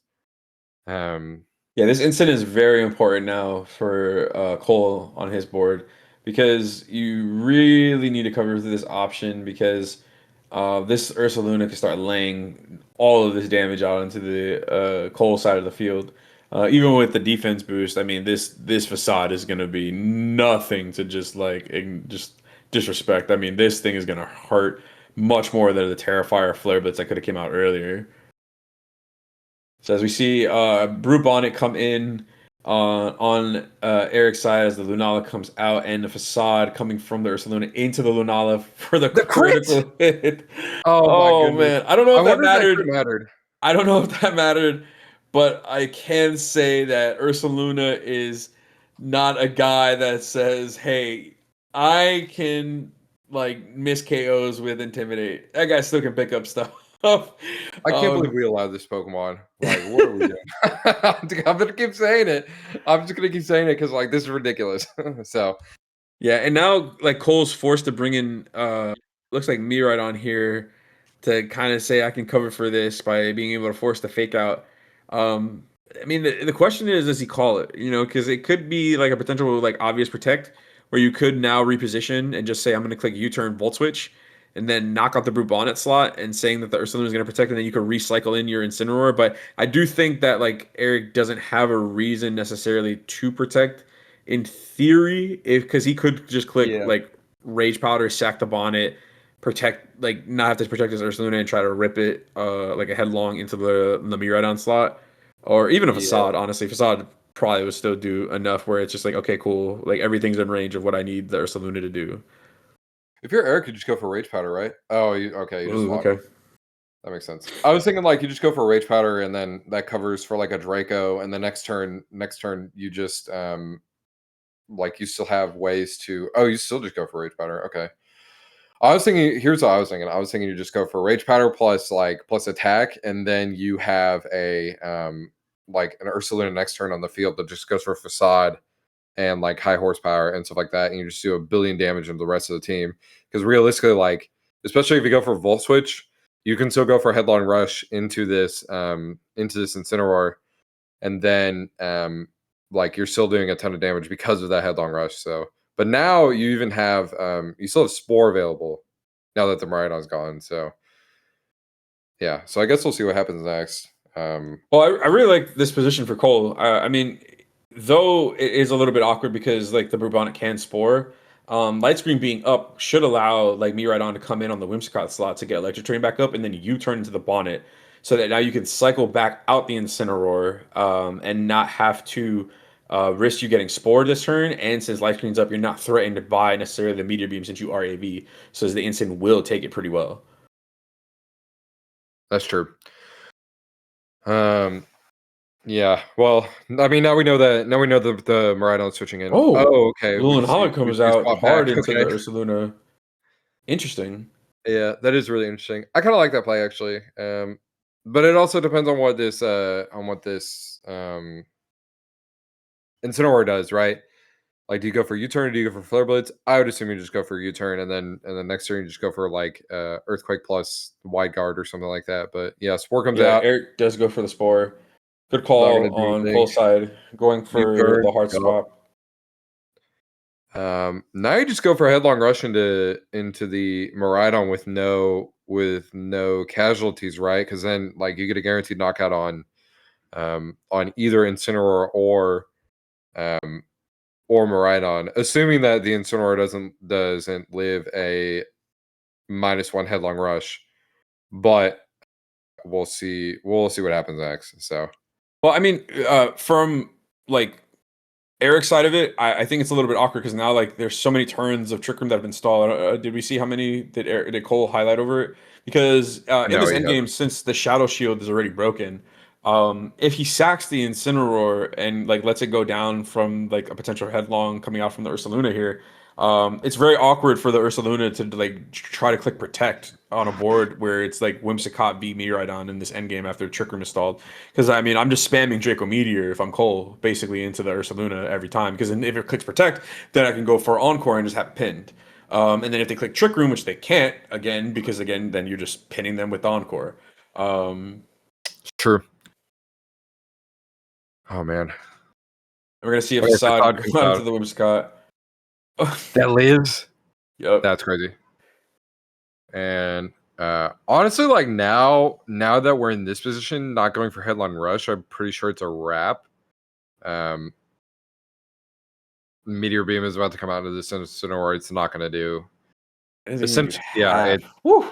that did nothing. And Oh, wow, the crit. big critical hit coming out of this Whimsicott. This Cole Whimsicott is paying is the so rent lucky. for Cole here. This was an awesome exchange. Goaded Whimsicott said, "No, no, no, buddy. I'm gonna last. I'm gonna take this facade and I'm gonna dish it back to you, brother." Yeah, Oh and man, Eric is gonna see the forfeit here. Not seeing how a uh Water Terror Lunala is going to come back out of that one, having to deal with a pretty healthy Miraidon in the back. But kudos to both players. That was actually a really awesome set to watch. Because I do think like Eric had like the right call of like playing it out the way he did. As far as like knowing or the awareness of like, yeah, I need my Ursaluna be able to shut down this Miraidon and pressure like everything on that side of the field because it's more than likely going to always come into this matchup. That's true. Yeah. I feel like let me pull up names. I feel like Cole also like played super well, especially in that matchup because I feel like especially in Reg I, like there's a lot of teams that you can go, and there isn't really like a one team that's like super good against everything else. It's just like how good you can play, and so Cole really like he did get kind of lucky with the Moonblast crit. I'm just totally playing, but um, yeah, the Cole really like showing that masterclass basically. So we can go ahead and get into the next game. But yeah, we will see what happens next. If I'm Eric, I think I lead. I try to lead like Whimsicott plus something, or Uttermane Kuradon. I kind of like this too because you can Yeah. just go for Moonblast into the Miraidon and also go for like a close combat into the instant slot, and then there's like it's just going to be a lot of damage. I know Eric last time didn't go for the Terra Fire onto The Lunala.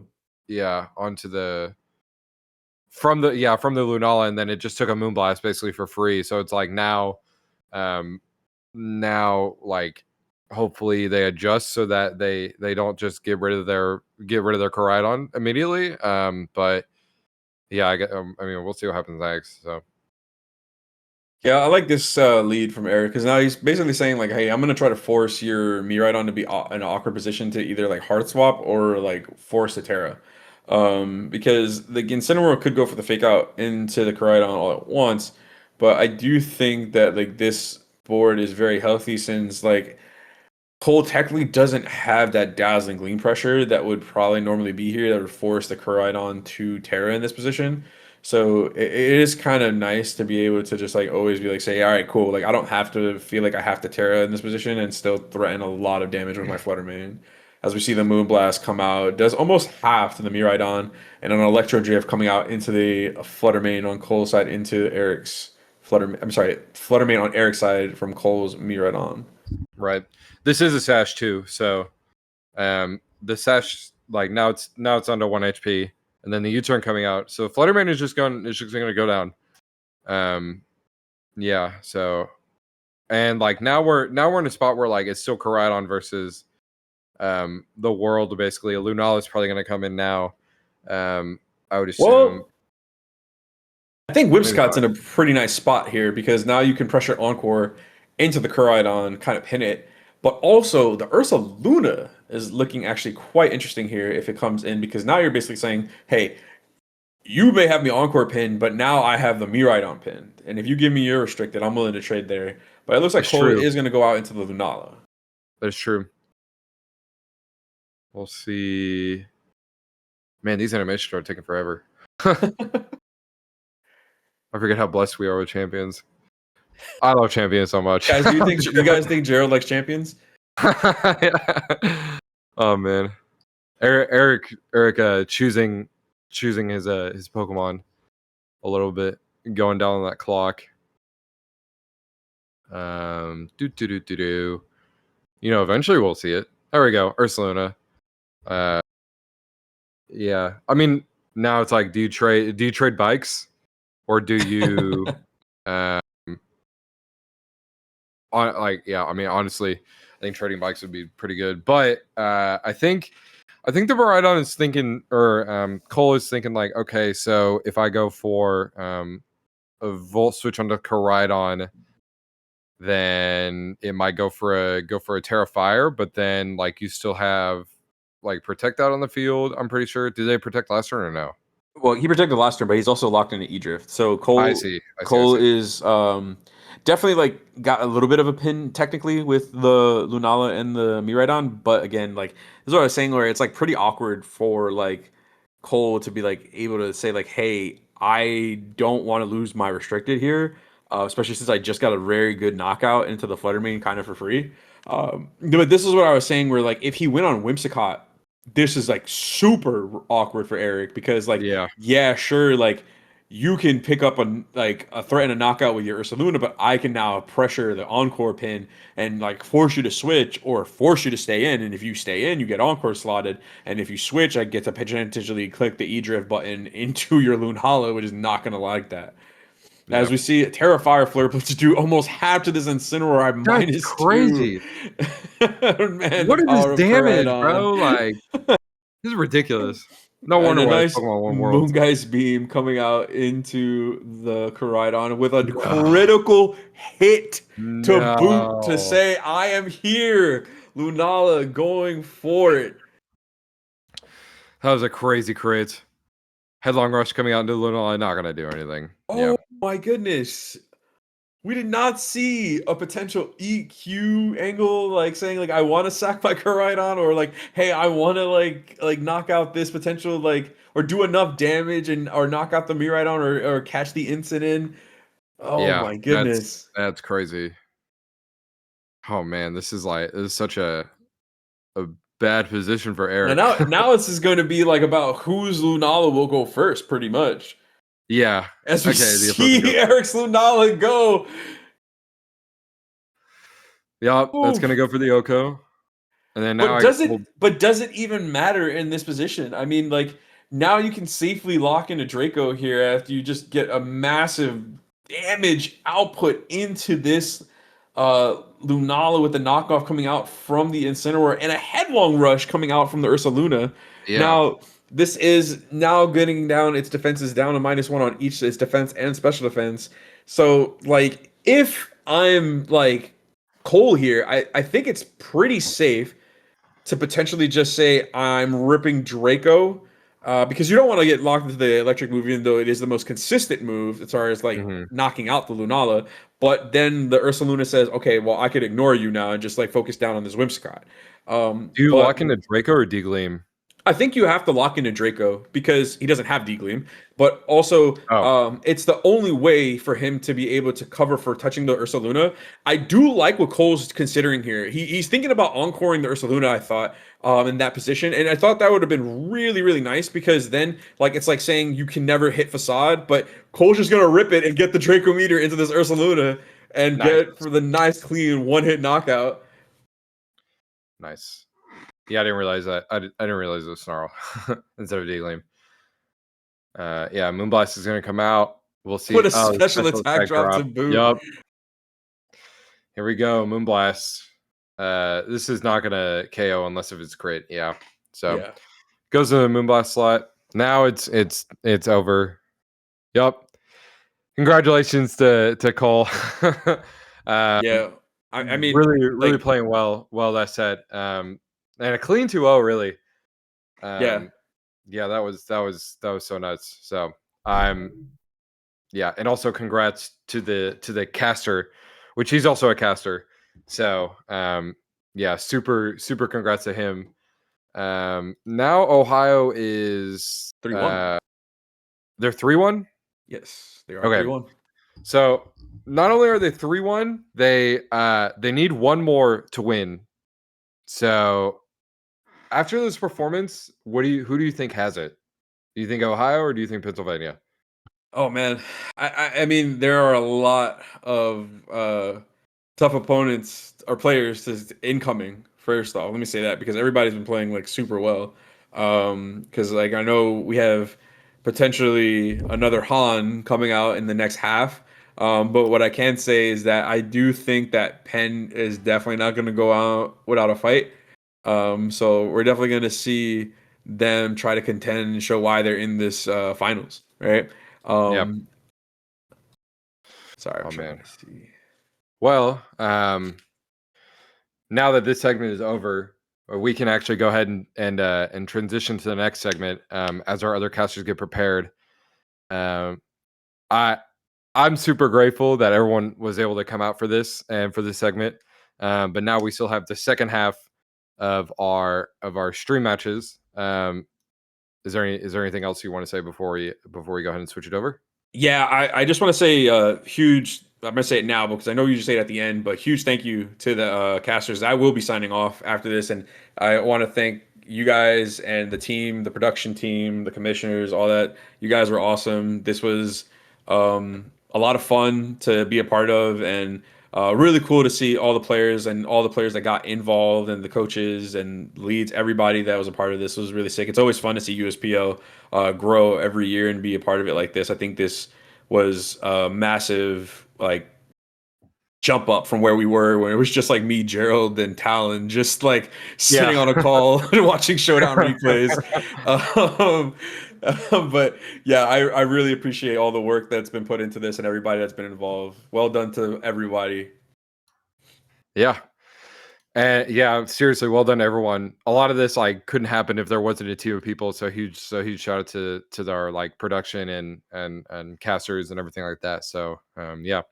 But with that out of the way, we're gonna go ahead and go to our be right back screen, and after that, we'll have our new casters up. So stay tuned.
Ladies and gentlemen, we are back from our halftime break. Thank you for sticking with us. We are getting set for our final matches of the USPL Finals. My name is Talent Master Jay, and I'm being joined by my good friend, my fellow co-caster, Cage. Cage, we have made it, man.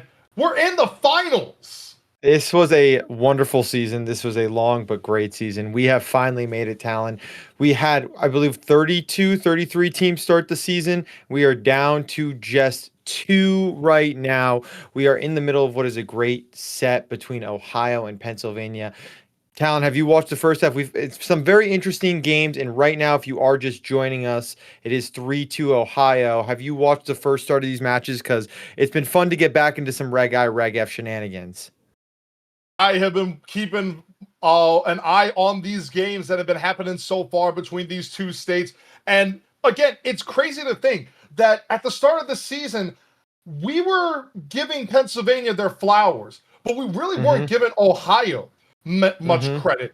And look at where they are now. They are 1 win away.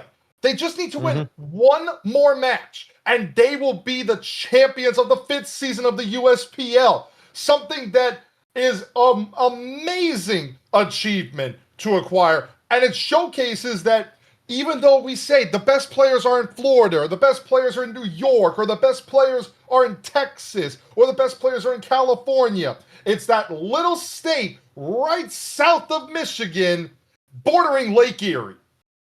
But you know what, Town? There's a reason that we have been giving Pennsylvania their flowers since the start of the season. Again, one of those top contenders, top dogs.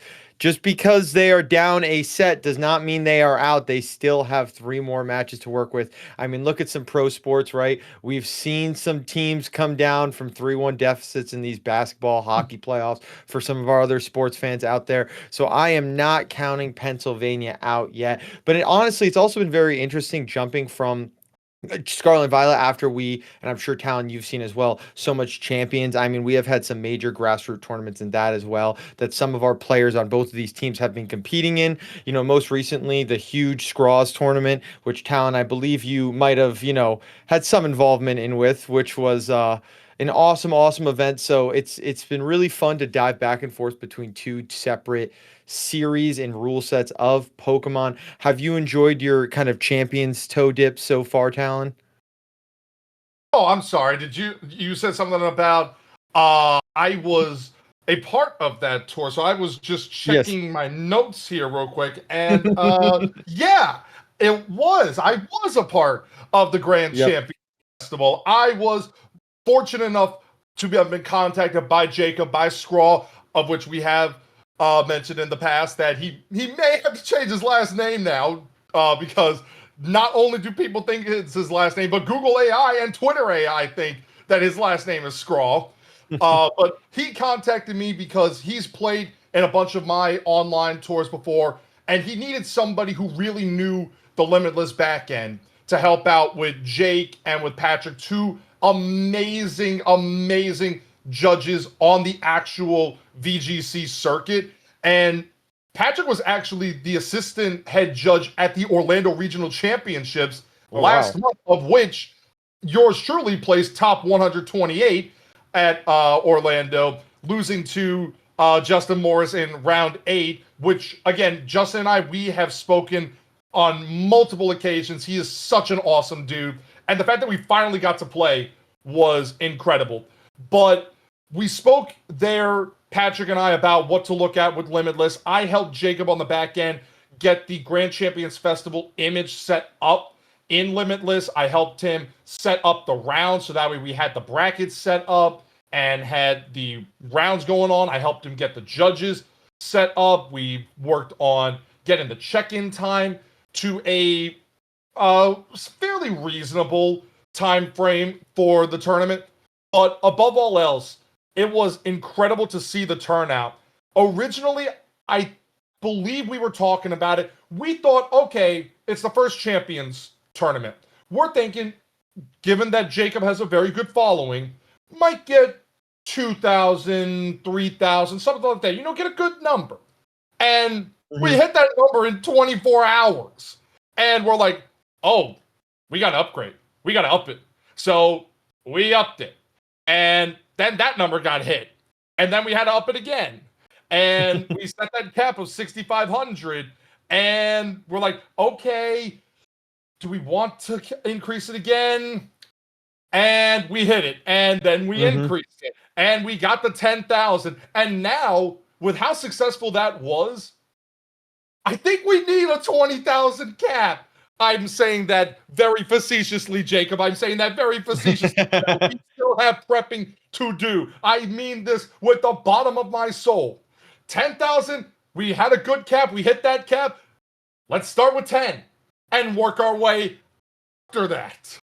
Yeah, it's I mean, definitely a very, very cool feat to have hit so many players, and to definitely pat yourself on the back and the whole team. I mean, as somebody who was on the playing perspective, I thought it was run very well. If you're in the chat and you played as well, Talon, I saw those pings every hour. You guys were all on top of it, all the party and stuff, letting us all know the rounds and everything. It was I thought from a player side run phenomenally. So again, you guys all did a great job, and I feel like the players as well had a good job playing it. It was fun to kind of get VGC Masters. Your pairings are up. Yeah, it really felt like a regional at my home. I had to do that one. Shout outs to the official Play Pokemon regional staff when we're just hanging around waiting for the round of stuff, and then out of nowhere you just hear Video Game Masters, your round 4 pairings are now live. And then everybody looks at their phone and they're like, oh, our round is up. Let's go to our table.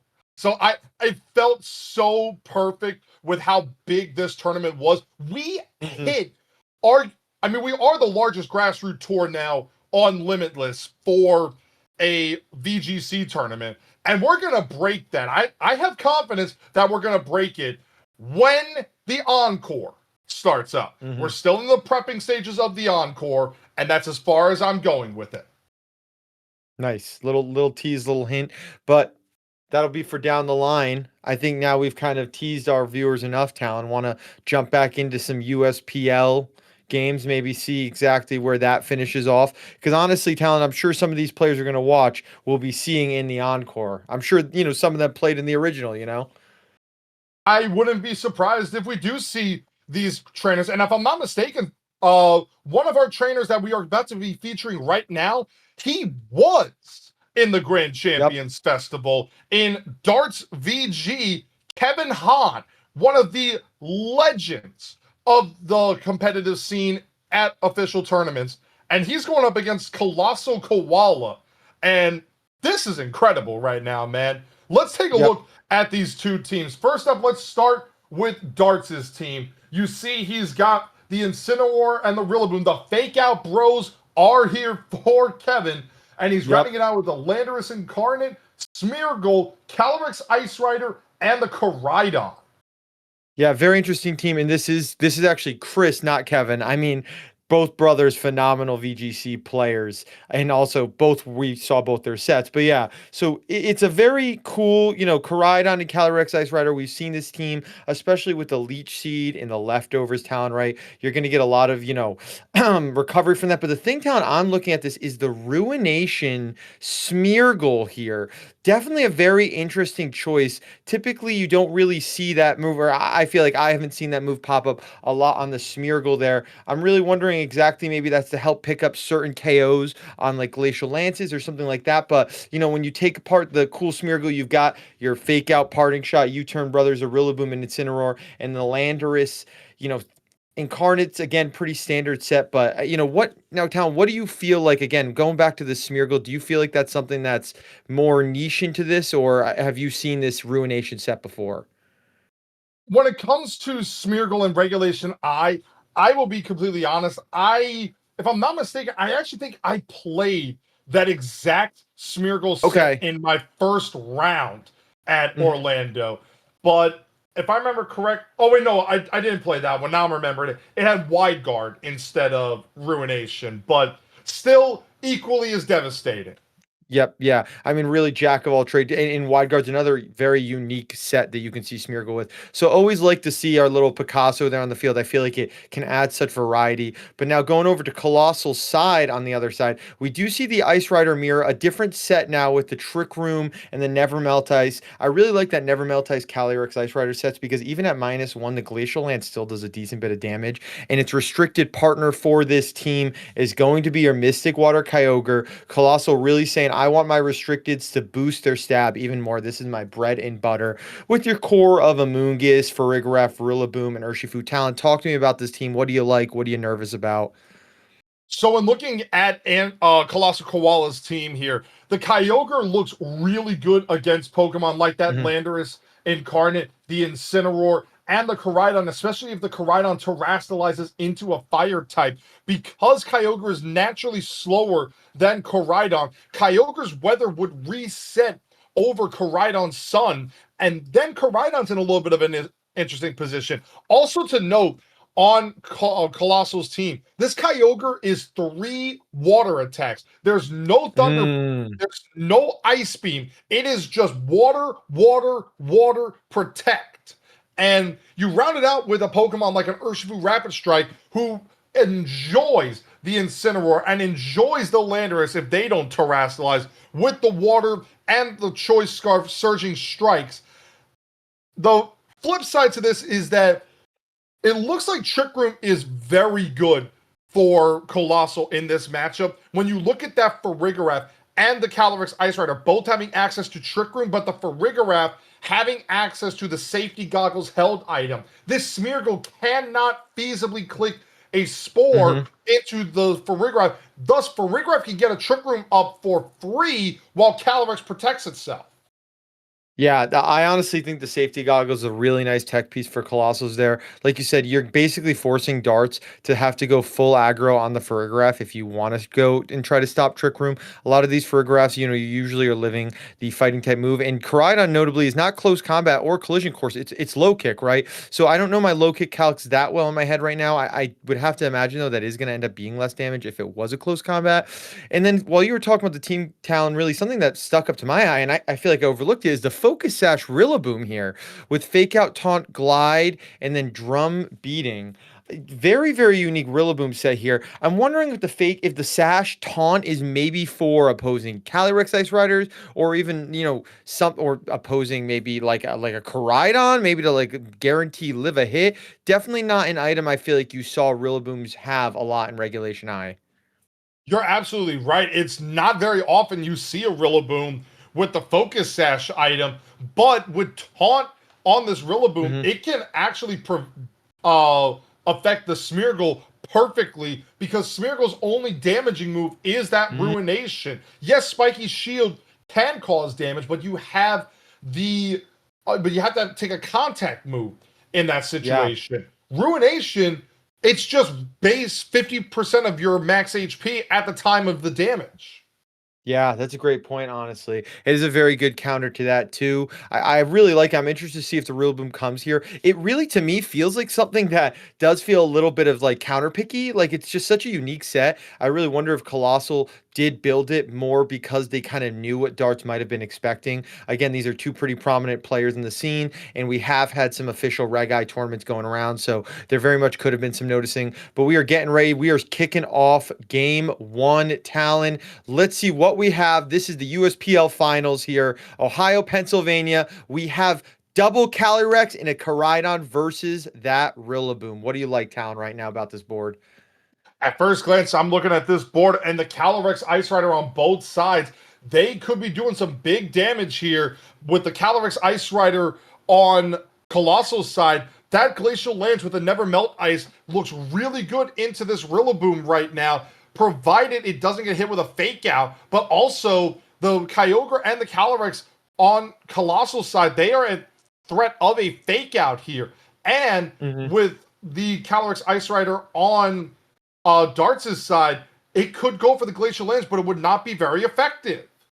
It wouldn't be. It's very interesting. I think the fake out pressure is very like good to know it is at this point, and it's also very interesting how both the Calyrexes want to react to each other. I feel like Kyogre is like, even though you're staring in front of a Rillaboom, I don't necessarily hate Kyogre's position right now because you have your Calyrex next to you to pressure the opposing Rillaboom.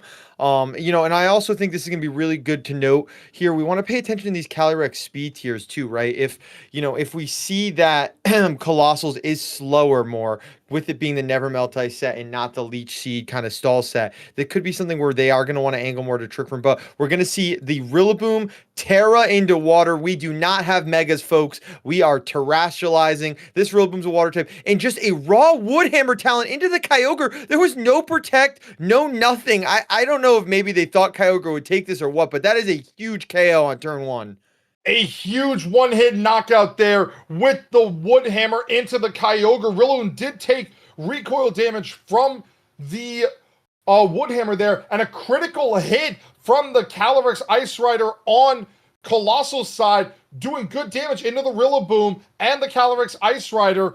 But also, looking at the way these Calyrexes are getting the grassy terrain recovery, it would give the appearance that Colossal's Calyrex might be the faster horse. Yeah, and that's really interesting to know, because if it is the faster horse, you don't think Colossal really wants to angle for a Trick Room here. As much as kind of we were saying in team preview, we looked like it might be beneficial to go into this, but the fact that your opposing Calyrex is going to be slower, you're not really helping yourself too much. Again, really interesting turn by Colossal there. I don't know if maybe they thought that maybe read a little bit too into the sauce there, thought, okay, maybe Rillaboom would go for a fake out at this point. You really don't want to take this. But with Terra Water, the Rillaboom was so safe to do that. Say, I really don't care about these Glacial Lances. You're not going to high horsepower me. And just say, all right, you have to protect Kyogre. And now all of a sudden, yes, the Rillaboom is water type talent, right? So you are, I guess, threatened a little bit by this Amoonguss. Like you can be spored, but Amoonguss isn't going to be doing any damage to you. It feels like Colossal's kind of on the back foot really early on.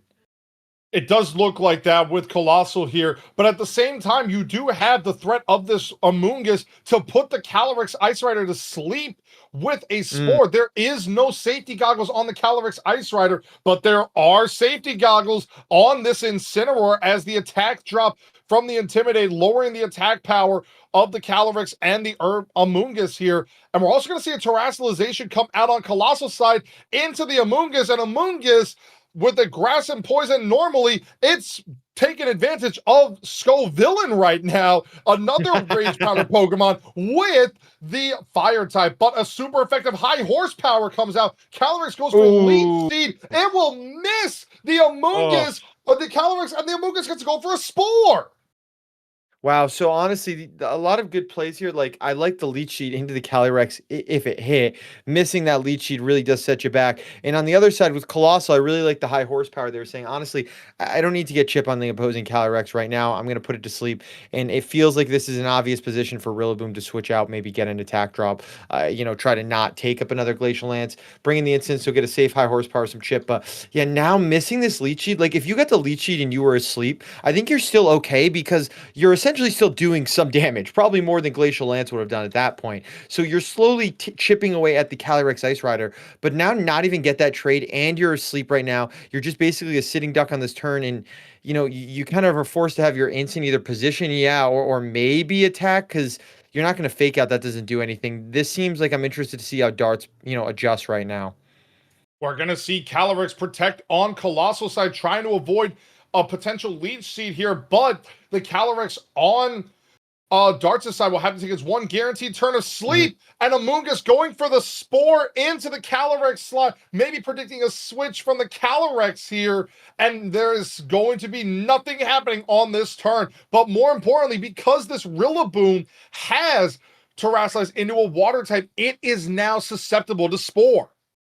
Yeah, and Rage Powder. And it is worth noting, too, that, we all have been playing Champions for a little bit. Sleep is back to its former state. It is not the nerf version of sleep. So, we can't get a maximum of 3 turns going to sleep here right now. This is not a guaranteed or a close to guaranteed wake up. So, Dart's really hoping to wake up right now. But honestly, it just feels like both sides aren't really they don't assert a ton of offensive pressure right now. The Rillaboom can't really hit either of these Pokemon, and the Incineroar is more for the, fake out chip or, intimidate cycling, I guess, at this point. So, oh, nice crit there, but we're kind of just going to see Darts basically just say, all right, you can't really break this Rillaboom instant pivoting, and I'm going to wake up eventually. So how does Colossal really kind of stop this from happening? Because this is going to be a losing fight if they can't at least take one of these KOs at this point. You're absolutely right here as Incineroar comes back out and lowers the attack of this Calyrex again by 1 stage. Here's high horsepower again, super effective into the Incineroar down to 80 HP. Calyrex takes a second turn of sleep and the Amoonguss goes for Spore into the Rillaboom slot, and because of that, Incineroar is going to stay awake thanks to those safety goggles.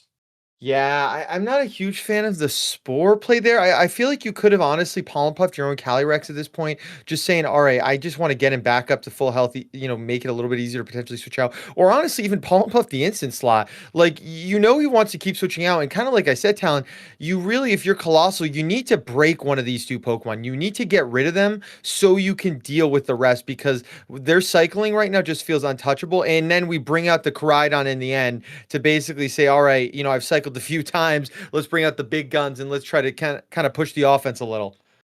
Well, we're going to see Colossal switch out their Calyrex to reset those Intimidate drops and reveal the 4th and final Pokemon is the Urshifu Rapid Strike. Calyrex takes a 3rd turn of sleep. It is guaranteed to wake up on the next turn, and the Spore again into the Calyrex slot. So while the Calyrex has stayed asleep all 3 turns, it is guaranteed to wake up now.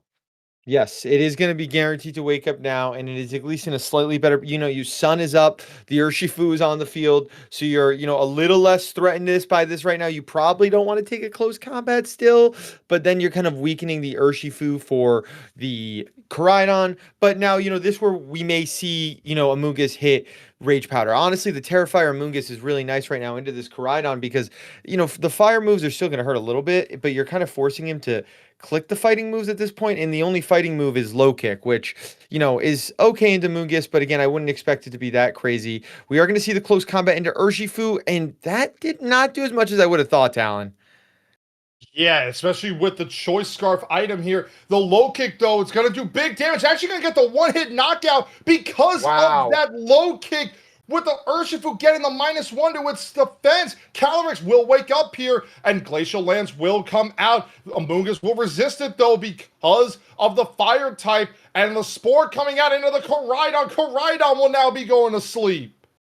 One restricted gets to wake up and the other one gets to go to sleep. It's a monkey's paw situation here for Darts.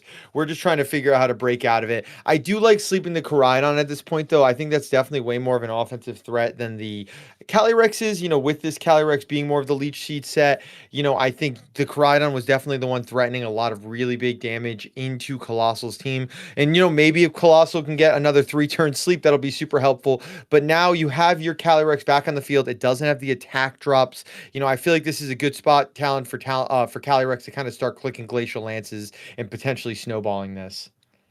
It is possible here. I mean, the Koraidon on Darts' side, it can go for an attack here after it takes its 1 guaranteed turn of sleep.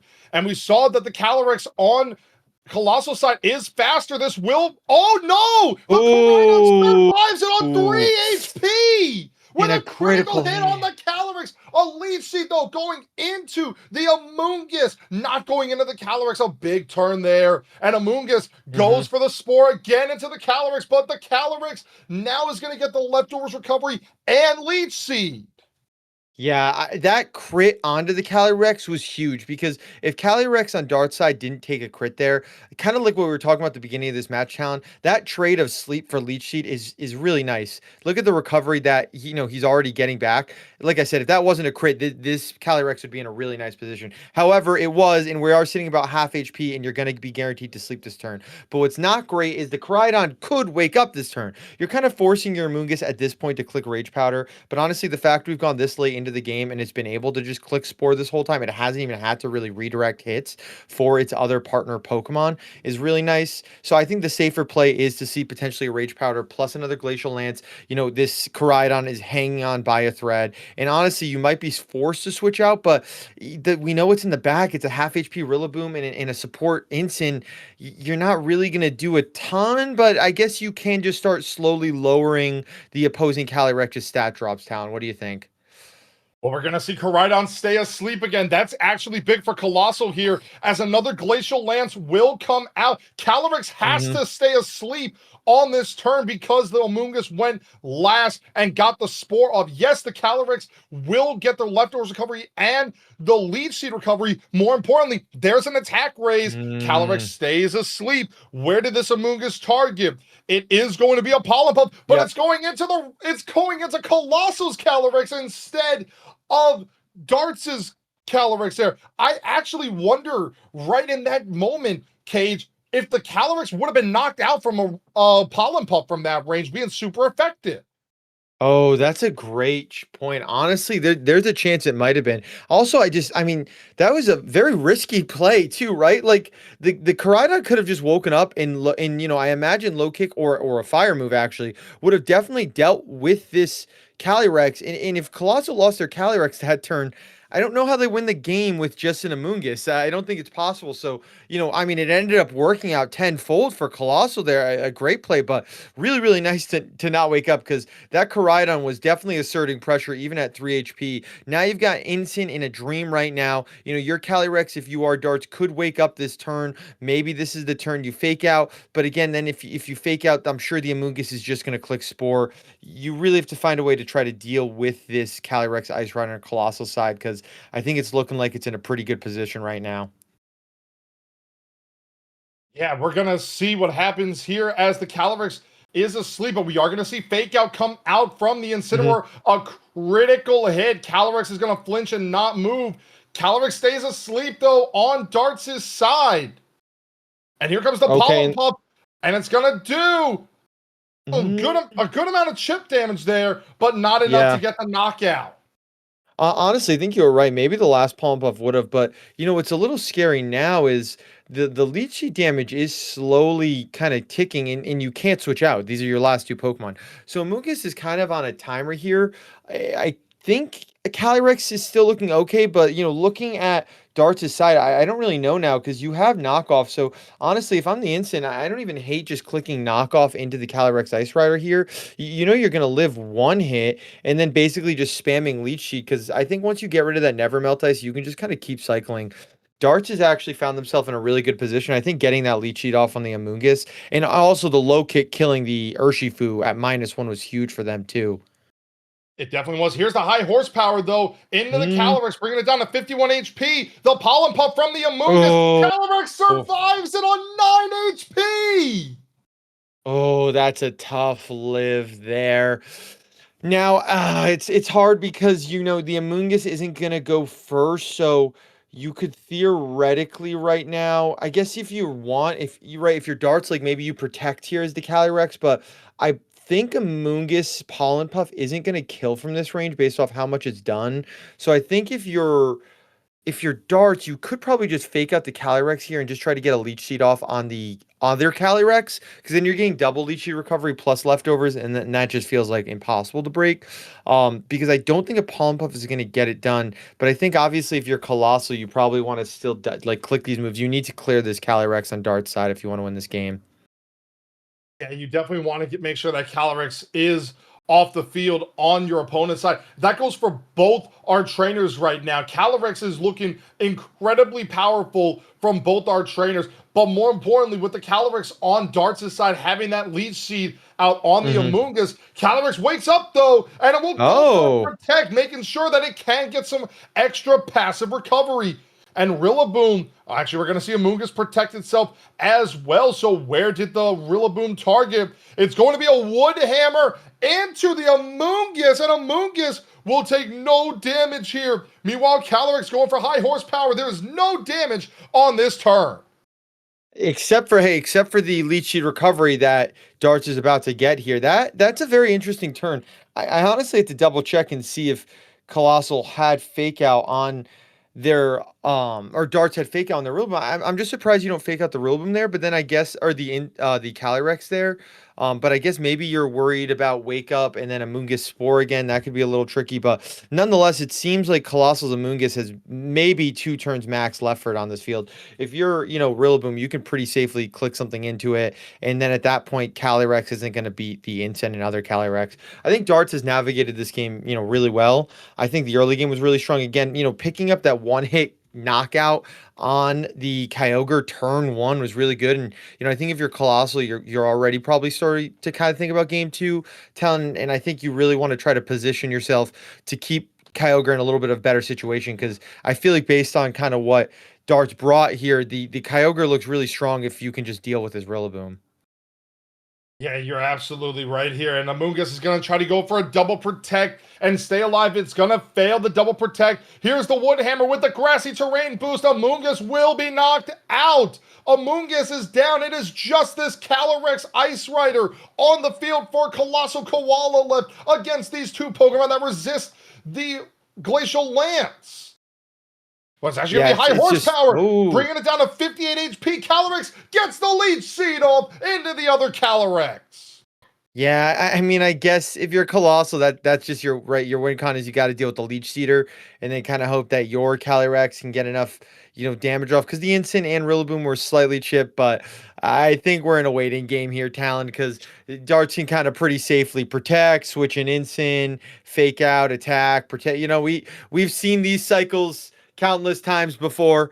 This is the bread and butter. These are the fake out bros, Incin and Rillaboom, where we're all too familiar with them. And again, really good on Darts' perspective here to kind of weave themselves in and out of this and kind of force Colossal to not really just do enough damage. So it'll be really interesting to go into game 2. I'd like to think you see Colossal kind of pivot a little bit more to just not let these kind of support switch-ins happen so freely.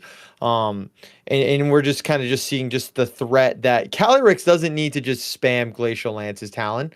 They can just sit there on the field. They definitely do not need to spam Glacial Lances, but look at the recovery coming up, as we did just see the timer showcasing itself as the timer coming up on this battle for game number 1, as this Calyrex just continues to get passive recovery left and right on Darts' side, and seeing the writing on the wall, Colossal Koala forfeits game number 1, and Pennsylvania wins game 1 of round 6 in this best of 7. Yeah, that was a very good play by Darts there. Again, I think from turn 1 they found themselves in such a good position just to be able to take a restricted out that fast and then say, all right, you know what? Now that your Kyogre is gone, I can pretty much cycle Incin in as much as I want and just kind of neutralize this Calyrex. This is now the kind of the downside when you're not running the clear amulet Calyrex, is Incin does feel a lot more kind of threatening. Yes, the never melt ice really is nice when you get to like a -1, but when you're at -2 in kind of that situation there, you start to see and notice the attack decrease. So, it really is a game of how Colossal is going to kind of pivot here, right, Talon? I think we could see Darts lead a very similar lead. I think it felt very safe, especially with the Terra Water Rillaboom. But if you're Colossal here, how do you feel like you kind of pivot going into game 2? When looking at the matchup here, the Kyogre, while it did get the rain up early in that game number 1, going down quickly to the Rillaboom's Wood Hammer was absolutely massive for Darts, because you remove a key piece on your opponent's side in that Kyogre. You also guarantee that because the Koraidon was in the back for Darts, you won the Weather War. And if there's one thing that we all can agree playing VGC, is that if you win the weather war, it is very difficult for your opponent to come back. Yeah, it did, especially again, kind of tying it back in to champions, which everyone's been playing. Weather is so prominent when you have a big weather meta and you're playing a weather team. You know that it's all about positioning. You got to position yourself to have that weather because your team kind of synergizes well with it. And to lose rain that fast, or to lose your rain enabler, you could bring in Karadon whenever it felt great. So I definitely agree. I think it's going to be interesting to see how Colossal kind of protects that piece. And kind of our trainers are loading up, getting ready. We're jumping right into game 2 in just a second. Now they're finishing team preview. Talon, I'm excited. Does Pennsylvania have enough juice to bring this to a game 7, Talon? Let's find out. We're going to see the leads. It's going to be the Amoonguss and Calyrex. A little bit of a switch up for Colossal in game number 2. And the Calyrex and Rillaboom, the same leads for Darts in this game 2. And honestly, kind of fitting after the events of yesterday, Cage, that we are seeing some horses racing right now.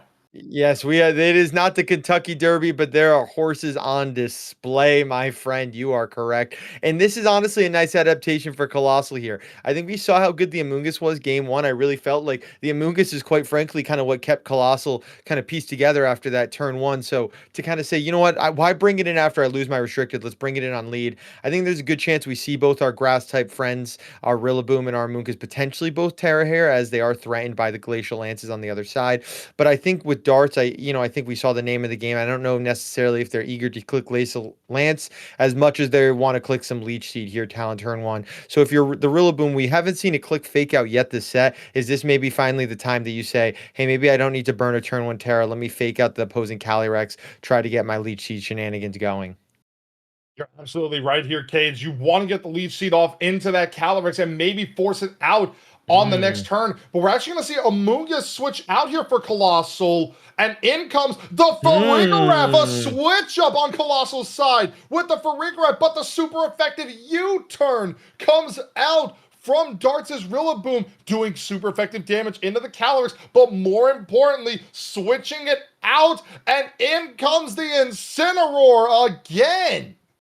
Yeah, really interesting adaptation here. So I'm wondering maybe if it was the Urshifu that was left behind. I'm curious who was not brought here for the Farigiraf, but a nice safe switch saying, hey, now I don't have to worry about any fake out. Let me start getting my chip off. But this is kind of what we're talking about. Darts is saying, I don't really need to click Glacial Lance. That is not my main priority move right now. I just want to get these Leech Seeds going, and Farigiraf a great candidate for that. Now with the Incin on the field, you still can't click fake out, but something tells me by how we've seen Darts play, we're really not going to see them click fake out as much. An interesting piece here, Talon, is, and we didn't really talk about this on team preview, the Farigiraf has Roar. So, I'm wondering now, looking at the team sheets of both these players, if maybe that was honestly more of the reason to bring this in and not even necessarily for the fake out. Like, that is helpful, but this is probably the best way to maybe deal with the Leech Seed shenanigans, is saying, I just want to get Calyrex off the field. I'm wondering if that's what we go for, because it's most surely not going to be Trick Room, considering that we know Darts' Calyrex is the slowest thing on the field right now. You're absolutely right. In the case of the Calyrexes right now, it appears as though the Calyrex on Darts' side has been slower than Colossal's this entire, at least for game number 1. Game number 2 could be completely different, however. And we did see the Calyrex go first on Colossal's side with that Glacial Lance, as opposed to the Leech Seed into the Farigiraf switching in for the Amoonguss. And we're going to see Colossal switch out the Farigiraf. And what is going to come out? It's going to be the Kyogre! Okay. Interesting. All right, yeah, I mean, this is the bet. You want to bring Kyogre when our friend Rillaboom isn't on the field, so I can definitely see this being an angle to put it here. I don't think the Kyogre is inherently safe, though. Obviously, it can take a Glacial Lance pretty well, but I'm sure it doesn't want to take a knockoff or, even a parting shot. I don't think the Incin was probably clicking a parting shot into that, but I could see it being, a knockoff, right? And a critical hit to boot, Talon. Oh, that just makes matters worse. This Kyogre cannot do what it wants here. A high horsepower into a now water type Incin is going to eat that up. And Glacial Lance, Talon, doing honestly way more than I thought it would there. Yeah, I thought it would do a lot more as well, but it barely touched the Calyrex and Kyogre on Colossal's side there. But now you got the knockoff into this Kyogre, and it took big damage, and more importantly, removing the Mystic Water. Now these Origin Pulses and Hydro Pumps will not be doing as much damage even with the rain. Yeah, and it's really important that you say Origin Pulse and Hydro Pump because after that, too, Water Spout is offline. You don't even really have a chance to necessarily hit it. Where, these were fairly slow Pokemon, and if Kyogre was in a little bit safer, it could have happened. But now you're pretty much doomed to have to hit Origin Pulse, Origin Pulse or Hydro Pump, and the Koraidon is in the back.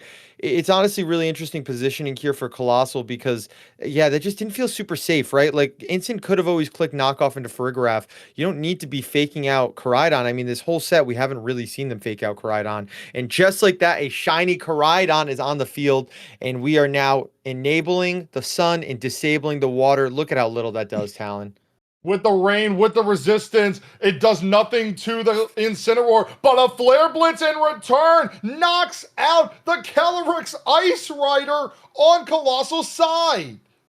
Yeah, that's a nice pin there right there to say basically, hey, listen, I'm not gonna really I want to reset the weather, and then I don't really care about your Kyogre right now because kind of like what we're saying, right? You can't click Water Sprout anymore, so you have to click inaccurate moves. I'm gonna turn the weather on. All right, even if you hit my Koraidon with a Hydro Pump or with an Origin Pulse, I can take it pretty well. Instinct can take it pretty well, and with Sun Up, I can just deal with this Calyrex here, kind of neutralizing the Pokemon on the field. There is still that Amoonguss in the back, which could be minorly annoying right now. With the Fire Terror, it seems like it is pretty good to what's in front of us right now. But again, like what is this Kyogre doing, right? You almost are in a position where you have to switch Kyogre out, right, Town? Like you just can't keep it in. It's not doing it. It only has water type moves, and you have to bring Amoonguss in because you can't switch Kyogre out into Amoonguss. It's going to eat up something it doesn't want to take. So now you're kind of forced in this position here where you're going to reveal your fourth Pokemon. You almost definitely have to tear your Amoonguss, and Colossal looks like it's a tough hill to climb right now. It definitely looks like a tough hill to climb for Colossal as the Kyogre is under 50% HP and there is no rain. It is just the harsh sunlight right now. So this Amoonguss is in a very tough position in its own right, staring down a Koraidon with access to super effective Flare Blitzes and Flame Charge. However, there is still the option of terrestrialization on the Amoonguss, and it appears that Colossal is going to be doing that right now, as Amoonguss, staring down these two fire types, wants to join in the fire itself. Yeah, Fire Terror Amoonguss, I mean, this is definitely what you kind of had to consider here, or else you're just, food or sandwich lunch for these two big cats and a dino on the other side. We are going to see the Flare Blitz go into the Protect, the Kyogre keeping itself alive, maybe getting a little bit of grassy terrain recovery right now, and the Amoonguss should be eating this Flare Blitz up, even with Sun. It does do a decent bit of damage. I feel like this Incineroar has definitely got to be pretty, somewhat offensively trained considering how much we've seen these hits go. And then a Spore into the Koraidon. One of these threats is neutralized. But, again, Talon, it's just a tough case because I'm trying to think now, you really want to get yourself winning the Weather War. But kind of with this being mono water, Kyogre, losing the Calyrex is really hard because how do you break this Koraidon, right? You really need to try to get yourself in a position where you win the Weather War, the other pieces of Dark's side are gone and Koraidon really just isn't going to do enough. I think at this point, yeah, you got to withdraw the Kyogre. It's just you need to take it out of here. You have one grace period with the sleep turn. We're going to see who the final Pokemon is for Farigiraf now. This is probably going to take a Flare Blitz. Well, I'd be interested to see if we see a knockoff here, though, Talon, and it is. And the knockoff is going to come out super effective into the Farigiraf, removing the safety goggles. But the Amoonguss going for Pollen Puff into the side target for Farigiraf. Good recovery here. Now, how would you say, I want to try to figure out, because you've got two support Pokemon, right, Talon? So if you're Colossal here, where do you feel like you're going to get your offensive pressure? Do you think you bring Kyogre in right away? Or do you maybe try to set up Trick Room? Maybe this is a Trick Room angle here? It is very interesting because the Farigiraf on Koala's side here, the only attacking move it has is Psychic Noise, which under normal circumstances would be doing no damage to Incineroar naturally. But because Incineroar terrestrialized into a water type, Psychic Noise can hit this Incineroar. Yeah, that's a great point here. Parting shot into the Farigiraf. Yeah, get yourself reset out. You could also Psychic Noise the Koraidon too. I guess maybe that could be something where it is super effective damage. I can't imagine it's more than a 3 hit, especially now being at -1. But we're gonna have to wait and see because Koraidon is asleep. What the Farigiraf and what the Amoonguss does. Switching into the Rillaboom here. I like this a lot because now you're not scared of Rage Powder. Good Pollen Puff into the Rillaboom slot though. Solid chip basically saying I need to start somewhere it is going with the Trick Room angle here. I don't hate this right now. If you're a Moongus, you pretty much have a safe Palm Puff into the Rillaboom slot, right? And now I guess if you're Farigiraf, you're just going to click these -1 psychic noises. Talon, the target has to be Koraidon at this point, right? So you would think that way, and because the Farigiraf has that Armor Tail ability, Rillaboom on Darts' side cannot go for the Fake Out or the Grassy Glides right now. It can only go for Wood Hammer or U-Turn, and it's still staring down this Amoonguss with super effective Pollen Puff. Yeah, it's interesting. So the Rillaboom has to pretty much take one more Pollen Puff if Colossal chooses to, because I don't think you hard switch out here. I think the tough thing right now is, thinking about where each trainer's at. Kyogre is kind of how you're going to try to win this game at this point, and Rillaboom is never going to let you do that. Even with Armor Tail, if Darth gets themselves in a position, Woodhammer will get the job done. So I think if you're Colossal, you need to try to get this Rillaboom out of here. Maybe, no, we're just splitting damage because I say, with Rillaboom out, maybe you could work something in there, but it is going to be a little bit of split damage. Yeah, that does look like that's probably about a 4-hit KO into the Koraidon, and if Koraidon wakes up here, this is really going to be trouble for Colossal. Let's see, Talon. Well, we also did see that the Psychic Noise came out. The Koraidon will not be able to get these grassy terrain recovery here. It really just comes down if Koraidon will wake up on this turn, but we're going to see the Calyrex's abilities activate as one. Koraidon wakes up and wakes up. Low kick into the Farigiraf. Farigiraf lives. Wow, a very good live, but it might not matter at this point. We haven't seen the speed interactions, I think, between Farigiraf and Calyrex yet. I don't believe so, but I actually think the Calyrex will move faster right now in Trick Room. So I guess if you're Colossal, your play here is probably to spore the Calyrex spot, and I guess to go Psychic Noise into the Koraidon, but then you're not sleeping the Koraidon, and the Koraidon's just gonna get a KO. It feels like it's a tough spot here. We do see the Spore onto the Ice Rider. Is this going to be enough? Do we think Colossal is going to weather this storm here, Town? Where does the Koraidon click into? It will be interesting where this Koraidon targets. Another Psychic Noise, though, coming out from the Farigiraf, bringing Koraidon down to just 53 HP, but the low kick, even without the Orichalcum Pulse, it does enough to knock out this Farigiraf. Yeah, I think that's the correct target here because ultimately Rillaboom's always going to win against Kyogre in the end if you can just get out of this grassy, or if you can enable the grassy glide, right? Get out of this Armor Tail. Kyogre is going to come in here. We do still have some turns of Trick Room, but now Darts has enough Pokemon where we talked about the Weather War Talon. This is, all but one as far as the sun and the rain. We can see a free switch in. Even if you lose a Pokemon, it's not too bad. You should be getting sun back up afterwards here.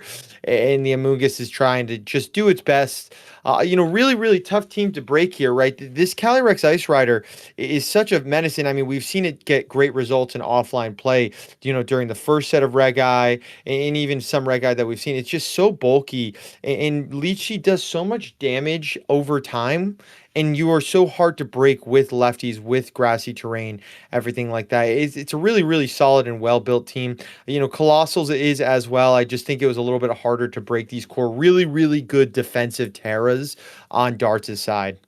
We also see the Water Spout coming out from Colossal's side, and because the Amoonguss Pollen Puff this Kyogre got almost a full power Water Spout in the rain. It does not matter about your resistance, Incineroar. You are going down. Yeah, so I mean, good pickup here. We see the Koraidon stay in, so for the time being, we are still going to see the rain stay in. But unfortunately, I think this Amoonguss needs 2 Pollen Puffs to KO the Rillaboom. So we are going to have to probably see a double protect. I don't think even a pump of crit might get it done. So I think right now, if you're Colossal, you really got to kind of hope for getting a, double protect into a double pump of KO, and then just basically getting some rage powder and water spouts in the sun. The Koraidon is low enough, Talon, right? So I mean, hypothetically, if we kind of clear this Rillaboom here, Colossal does have a runway with the rage powder and with these almost full HP water spouts. You're absolutely right. And the Rillaboom does have the threat of the fake out potentially into the Kyogre. And while the grassy terrain is up, it can go for the Wood Hammer or the grassy glides, which would be super effective and not redirected by the rage powder of this Amoonguss. Here's the fake out into the Kyogre, and Amoonguss will go for the Spore, trying to go into the Koraidon slot. But because Calyrex is there, Calyrex is already asleep. Yeah, I think you needed to clear the Rillaboom a little bit there. I think I could see what the play was potentially on saying maybe I'll punish Koraidon staying in. I think we also saw in game one, Talon, could be wrong, but I think there's a world that Rillaboom actually outspeeds Kyogre anyways. I think game one we actually saw the Wood Hammer go off before Kyogre got an attack off, if I'm remembering correctly. So, even you don't even need, the grassy terrain to get the priority glide. I think a Wood Hammer would get it done anyways, but I think we could also see Darts just play this a little bit safer. No need to unnecessarily maybe miss out on a roll or something and take recoil plus pollen puff. I think now, you just reset your weather at this point. Calyrex is going to wake up eventually and kind of just keep Rillaboom for just an end game piece at the end. Just make sure you win. We're going to see Rillaboom switch out here to bring back the Koraidon and also reset the weather back into the harsh sunlight and thus activate Koraidon's Orichalcum Pulse and set its attack higher than it normally was. Kyogre protecting itself here in case of a Wood Hammer from that Rillaboom. But meanwhile, Calyrex stays asleep again, and this Amoonguss goes for Pollen Puff into the Koraidon. Koraidon takes that very, very well. Yeah, that's just tough now. I guess at this point you kind of like we said, I guess you do have Rage Powder plus Spout, and the Koraidon is low enough, but the Calyrex isn't super low. This is definitely just tough, but I think Colossal is making the plays that are helping them give the best chance. Origin Pulse actually not going for the Water Spout and Talon. Just look how little that does in the sun. Calyrex going for the lead seed into the Amoonguss here. So Amoonguss will be seeded, and with the leftovers and the lead seed recovery, Calyrex presumably will get back to full HP after this lead seed, but Amoonguss barely over 50% health left. Yeah, I think Calyrex actually healed more than the Origin Pulse did to it, which is, not a great spot. But, again, this is credit to both, credit to Darts, built a really strong team into this. And this is a good team. This Leech Seed Calyrex is really tough to break. And it looks like, Talon, we are just a few plays away from potentially a Game 7 in this USPL Finals, bearing anything crazy here. Colossal's trying their best. Another Rage Powder. Can we maybe get a crit or something right now? Let's see what's in the tank for our God of the Sea. Koraidon is going to kill themselves here, so this is a single target attack here, Talon.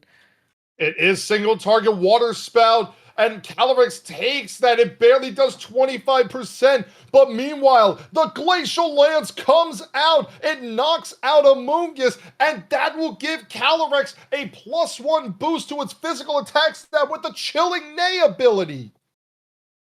Yeah, that's a also timer again put up really goes to show just how long these players are thinking about their moves and kind of trying to make sure they're choosing the right options to win these games. 2 games back to back, getting very close to time here. Just kind of everyone methodically positioning themselves, chipping, it's more of a chip away game than kind of hyper offense, blow stuff up here. And kind of the end game pieces here, Rillaboom. I mean, if you wanted to get safe here, I guess you could always fake out plus Leech Seed or fake out Glacial. But like I said, yeah, we saw game 1, this Rillaboom did outspeed the Kyogre. Just going to get a Wood Hammer here. And Talon, that is a 2-0 by Darts. Pennsylvania has now tied the set 3-3, and we're going to game 7. We have just gotten the official notification there, ladies and gentlemen. The 2 greatest words in all of competition.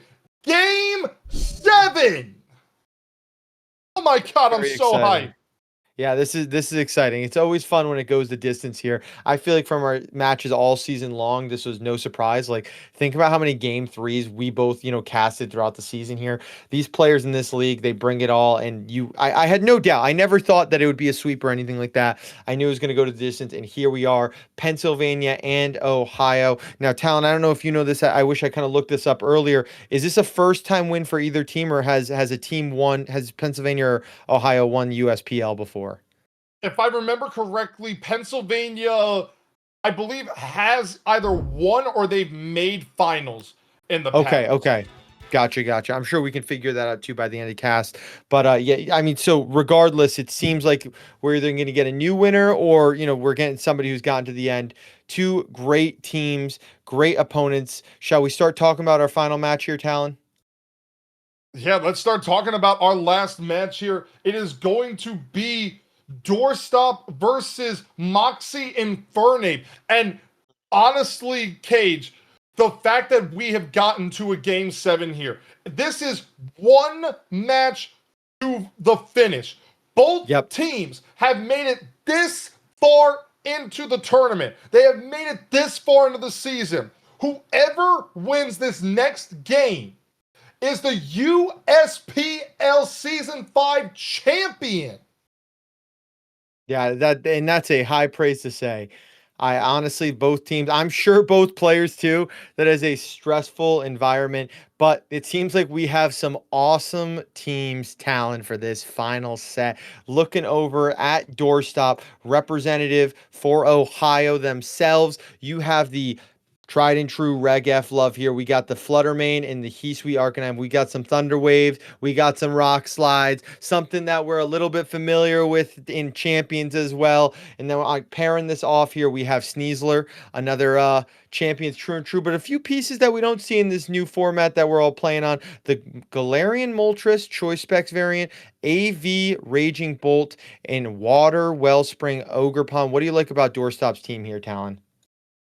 So when I'm first looking at Doorstop's team here, we do see that it is a Booster Energy Fluttermane here. One of Fluttermane's favorite sets is rocking that Booster Energy, but right now, as it stands, we don't know if this is a Speed Booster Fluttermane or a Special Attack Boosting Fluttermane. It appears that it would be a Speed Boosting one by virtue of it having Icy Wind on its moveset here. And Icy Wind actually helps out for Pokemon like the Galarian Moltres, like the Ogerpon Wellspring, and like the Hisuian Arcanine, which has the Flare Blitz, Rock Slide, Head Smash, and Extreme Speed. And we have played against Hisuian Arcanines before. Those Head Smashes, they hit hard. They hurt. It's a lot of damage, especially paired with the choice band. It's a very, very oppressive core. Honestly, I really like the synergy that a lot of Doorstop's team has. I like the coaching on Sneasler too as well. You can coaching the Ogerpon, or you can even coaching the Arcanine here. Sometimes you see coaching into your special attackers to get a defense boost, but usually a lot of times it's to enable. And also the gunk shot on Sneasler saying, hey, I want an honest game. I'm going to hit you with my poison stab. And if it does connect, I'm blowing you backwards. I got this gunk shot here. I really like that change up there, and kind of looking now over onto Moxie and Fernape's side. Pairing it here, we have another Fluttermane here, Talon, and we have more of a Trick Room variant with the Mental Herb Cresselia, the Amoonguss, the Ursaluna. Great pairings for that Trick Room core. A nice AV Incineroar and Rapid Strike Urshifu, the Mystic Water variant. Very interesting team here. Do you like the Trick Room angle Moxie's bringing to the set? Do like this Trick Room mode that Moxie is bringing to this game, because the Trick Room mode looks very good against a team like Doorstop is bringing, especially with the Fluttermane. Yes, the Fluttermane does have Taunt, but the Cresselia, as you pointed out, that mental herb, Cresselia is guaranteed to get a Trick Room up as long as it doesn't potentially get faked out on the first turn. Or you can bring in the Amoonguss with the Cresselia and Rage Powder that Taunt. Yes, you won't be able to put stuff to sleep with a Spore potentially, but you will be able to redirect that Taunt and make sure that Cresselia can get that Trick Room up in the back.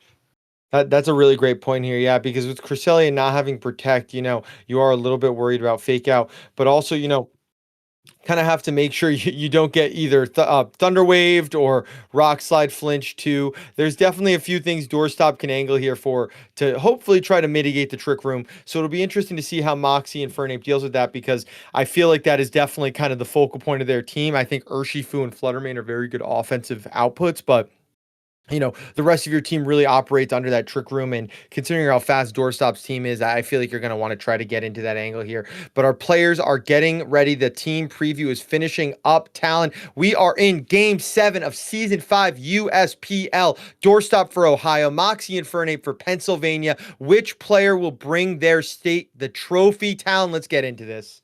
We're getting into game 1 right now, and for Moxie and Fernape, it's going to be the Incineroar and the Cresselia as the lead, and for Doorstop, it's going to be that Hisuian Arcanine and the Fluttermane, and both sides intimidating each other, but more importantly, Arcanine was going first, and the booster energy will come out, revealing it is a Speed Booster Fluttermane.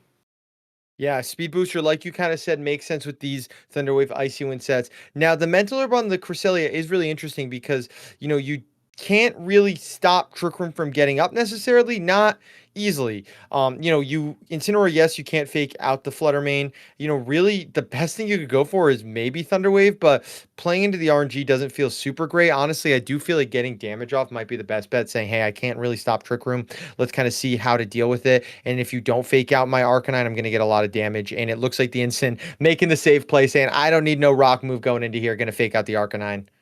And we're going to see the Moonblast come out from the Fluttermane into the Incineroar, doing a little bit of chip damage. But more importantly, Cresselia has just twisted the dimensions. And now the Incineroar can go for a parting shot potentially into this Hisuian Arcanine. Excuse me, it would normally go for a parting shot, but it is an Assault Vest Incineroar. It can only go for U-turn, but more importantly, there is the threat of knockoff into this Hisuian Arcanine. Hisuian Arcanine, it still hits hard with the head smash into this Incineroar despite the Intimidate, but it won't be hitting as hard if it loses that Choice Band.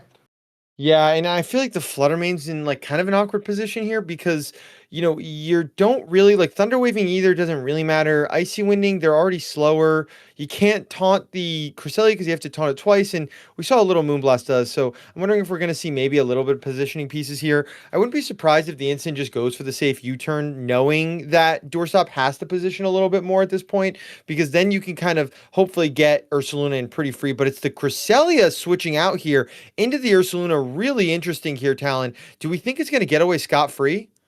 Or we're going to see the knockoff come out into the Ogerpon slot here. So Ogerpon, because it has the Wellspring Mass, it can't be knocked off. Fluttermane taunted the Ursaluna, so Ursaluna can't protect itself, but even still, it switched in and got taunted. While it can't protect anymore, the damage has been done. This Ursaluna has been burned.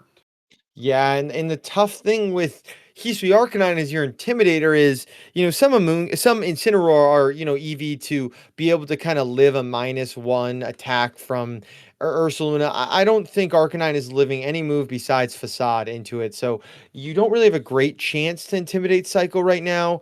You could follow me with Ogerpon, but honestly, Ogerpon's the thing you need to be clicking moves with, not the Fluttermane. This Fluttermane is kind of just feels like it's been in such an awkward position since turn 1 Talon. How do you feel like Doorstop can kind of get themselves out of this? Well, we're going to see the Fluttermane switch out here for Doorstop, and in comes the Galarian Moltres, potentially going for an attack, like a headlong rush into that Fluttermane here. But we're going to see the Terastallization come out from the Ursaluna. Ursaluna going from a normal and ground type into a ghost type, which actually would be beneficial for the Galarian Moltres with access to Fiery Wrath and Snarl. Spiky Shield, the move of choice from this Ogerpon Wellspring. Where did this Incineroar target? First, we're going to see the headlong rush, and it doesn't affect the Galarian Moltres, but a U-turn will come out into the Spiky Shield. No damage on this turn for Moxie Infernape, except his own Infernape taking damage from the Spiky Shield, and Ursaluna taking some burn damage. And you kill a turn of Trick Room, which is really good for doorstop here. Honestly, that was the best play they could have honestly made at that point, and it worked out great. You know that the Ursaluna can't click Facade into Fluttermane without making a super aggressive read, so you're forced to click a ground move there. So you can pretty much get Moltres in for free again, bearing some really like hard read there. And with the Spiky Shield again, just kind of trying to say I'm going to kill a turn of Tailwind now. Now the Terra Ghost, kind of like you said, does make it a little bit more interesting here for the Moltres.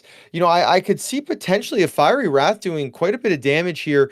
I'm interested in no parting shots, so you can't even really lower the Moltres' attacks. You could U-turn out here, but if you U-turn out, you're just basically saying, yeah, you just got to knock off. You can't U-turn because the Cresselia doesn't want to take this, nor does Amoonguss. Knock off the Choice Spec, so I think Ursaluna might live this, but let's see. We're going to see the Fiery Wrath. Yeah. And yes, Ursaluna is going to live that Fiery Wrath. Losing the Choice Specs there was massive for Doorstop. What a momentum swing for Moxie Infernape there by removing the threat of the Choice Specs damage. But more importantly now, the Galarian Moltres, it's not locked in anymore to the Fiery Wrath. It can go for Dark Pulse, which will be a single target attack here and most likely will knock out the Ursaluna. Yeah, I think you're right. I think they could go for that. I think potentially they might be able to go for a like Fire Wrath might get it done, but I think Dark Pulse would be safest. It's tough now because you are at -1, so I think you could potentially live a Facade. I don't know if you live a double up, but again, that side slot, the Arcanine in Fluttermane just feel like they're in just a little bit of an awkward position because even at -1, like we're saying, you don't want to take this Headlong Rush. But I guess if you're clicking Headlong Rush into Arcanine, you're giving your Moltres a chance to click a button here. This could be a really big turn talent for both players, depending on kind of who the Ursaluna targets right now. We're going to see the Hisuian Arcanine switch out here and bring back in the Fluttermane for Doorstop, and without the booster energy anymore. Here's the Facade into the Moltres at -1. Moltres survives on 36 HP, gets the Berserk boost, but the U-turn coming out from Incineroar into the Fluttermane. Normally, that would do okay damage into the Arcanine, despite being not very effective, and it did little damage to Fluttermane due to it being a Ghost and Fairy type, and revealing the fourth and final Pokemon for Moxie Infernape as the Amoonguss. Fiery Wrath again, and Ursaluna is down.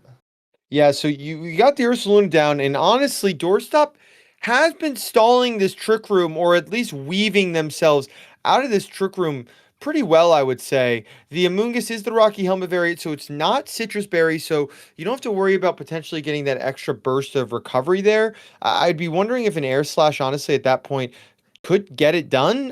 It'll be really interesting. I think you have to probably bring in the Cresselia at this point. Yeah, Incineroar just really doesn't do enough for you. You kind of are giving Doorstop a really big opening if you brought an Instant. So with Cresselia, with the Mental Herb, you're kind of saying to yourself, okay, you know, I think at this point, this is probably going to be my best bet. Maybe get up another Trick Room, start clicking some spores onto stuff. But as we kind of saw, Talon, there's a Terra Dark on this Moltres, and Berserk's got it to +1. That might be all Doorstop needs right now. Well, we're going to see Amoonguss switch out here to get that Regenerator ability off and recover HP after switching out. Incineroar will intimidate the Fluttermane and the Moltres, who don't really matter about taking an Intimidate drop there due to being special attackers. But we're going to see a Terrassalization come out from Doorstop. Galarian Moltres is powering itself up even further after that Berserk boost and gets the Terra Dark. Let's see, is the Cresselia faster than the Galarian Moltres, though? Here's the Moonblast. And no, it is not faster. The Dark Pulse coming out into the Cresselia. Yep. Cresselia is down. Yeah, I think Cresselia not having Protect put Moxie in a little bit of an uncomfortable position there because it just was such a passive board losing Ursaluna that, you know, again, you kind of had to lead Cresselia, but Cresselia can't Protect. I'm surprised Amoonguss didn't, at the very least, Rage Powder, like, force them to have to click Fire Wrath or respect it, because I think your win con was getting Trick Room up here, and, you know, Doorstop just really well navigating through that Trick Room. I thought the Fluttermane and Arcanine lead looked really tough for them at first, but just positioned well enough, you know, was able to lose what they had to, get out of it, and slowly chip the Ursaluna. And you know, bearing something crazy here, it looks like Ohio is going to take game one in this, you know, round 7 right now, Talon. because of that spore going from the Amoonguss, but taunted. This Amoonguss can't do much. The Incineroar can't do much either. This Galarian Moltres is powered up with the Berserk. It's at +1 special attack with the Terra Dark. And here goes the Moonblast from the Fluttermane. It will knock out the Incineroar. Amoonguss is all that is left in this game one. The Fiery Red with the Dark Terra with the +1. Amoonguss is going to be knocked out. Ohio takes game one. They are one step away from destiny. They are one game away, and a great game that was. I honestly really didn't hate Moxie's approach there. I thought the Trick Room looked really well. I just think, again, we just saw the pivoting well enough, and Ursula Luna was just barely missing those KOs. Now, if you're Moxie here, Talon, how do you feel like you can adjust? I'm interested do you go away from Trick Room? Do you maybe go like an Urshifu, Amoonguss angle, or do you think if you're Moxie, you said, hey, you know what, Trick Room seemed like it was pretty easy to get up. I just need to kind of maximize it more. Quite honestly, the way that Moxie Infernape played that Trick Room mode, they got it up successfully, and it was just the pivoting that Doorstop managed to go around and get those Trick Room turns stalled out and make sure the dimensions favored them. With how fast the Galarian Moltres was, with how fast the Fluttermane was, the Hisuian Arcanine being faster with the threat of that Choice Bandit head smash. And with the Cresselia having the Mental Herb, you guarantee that you can get at least one Trick Room up in the battle, as long as the Fluttermane can't get taunted. But it was also important to note in that game one, when Doorstop switched in the Galarian Moltres for the Fluttermane there, Cage, that was a headlong rush play. If you called it, if Ursaluna had went for a facade into that Galarian Moltres would have been knocked out in that battle, and Moxie Infernape would have been in a huge position there, because Ogerpon, by going for that spiky shield, she managed to protect herself, but she managed to scout what the Incineroar and what the Ursaluna were going for, and then she said, I am thankful for what I did. Galarian Moltres, do your job, Queen. Yeah, I think that's a great point. I think 100%. I think if, Moxie just made that one call, I think that could have 100% switched it, because I think Moltres really was the one that kind of ran over it afterwards, kind of just got enabled and kept the ball rolling. And it's interesting now to see maybe if we're in a similar board state game too, if we kind of see Moxie play that differently. And and also maybe doorstop. But it looks like game two, Talon, is just about finished. Team preview. We are seeing the loading screens. We are going to get you all this action. Let us see, does Moxie have enough juice to kick this to a game three, Talon? Do we see any lead changes? Amoonguss and Urshifu is what Moxie decides with the Fluttermane in Ogerpon. Talon, talk me through this. What do you like? Well, for starters right here, this is a huge turn of events for Moxie Infernape, leading with the Amoonguss and Urshifu. One of the Pokemon that we didn't see in game one was that Urshifu Rapid Strike. And at first glance, you would think that this Urshifu Rapid Strike is in a very disadvantageous position against these two Pokemon in Fluttermane and Ogerpon Wellspring. And even more important to note, the Amoonguss cannot redirect Ogerpon. We're seeing a Terrassalization come out here on turn one for Moxie, and Urshifu is going to Terrasalize into a Steel Terra. So now Fluttermane's Moonblast will not be very effective. The Thunder Wave, though, going into the Urshifu, paralyzing Urshifu and potentially making it unable to attack. Hornleech coming out, not very effective as well. But where did this Amoonguss target? We're actually going to see Surging Strikes come out. No follow me from the Ogerpon. Fluttermane, 2 critical hits. The third critical hit, it lives on 17 HP. And that is such a huge live too. And also it's worth mentioning, Talon, again, kind of like with sleep, this is pre-nerf too, right? So paralysis even more scarier in this game right now. Urshifu able to break free, but look at how much burst damage Moxie did turn one here, Talon. I mean, both of these Pokemon are susceptible to KOs here if they can't, if Doorstop can't position themselves well enough out of this. You're absolutely right here, Cage. The Fluttermane and the Ogerpon have taken so much damage here. And right now, Fluttermane's best bet of survival is potentially having Ogerpon maybe go for a follow me and taunting this Amoonguss. But at the same time, that Sludge Bomb was super effective into Ogerpon and nearly knocked it out in one hit. But we're going to see Fluttermane switch out here, maybe calling a Aqua Jet, and in comes the Hisuian Arcanine. The Intimidates will drop the Urshifu Rapid Strike and Amoonguss' attack stat by one stage. Ogerpon going for follow me here, trying to redirect these surging strikes. Is that the move of choice? No, it's close combat into the Ogerpon, but Ogerpon will survive it on 25 HP thanks to that Intimidate drop. But more importantly, Amoonguss with the spore into the Ogerpon, and it will not be affected. Wow, and crucially not being Sludge Bomb there means that the Ogerpon lives another turn.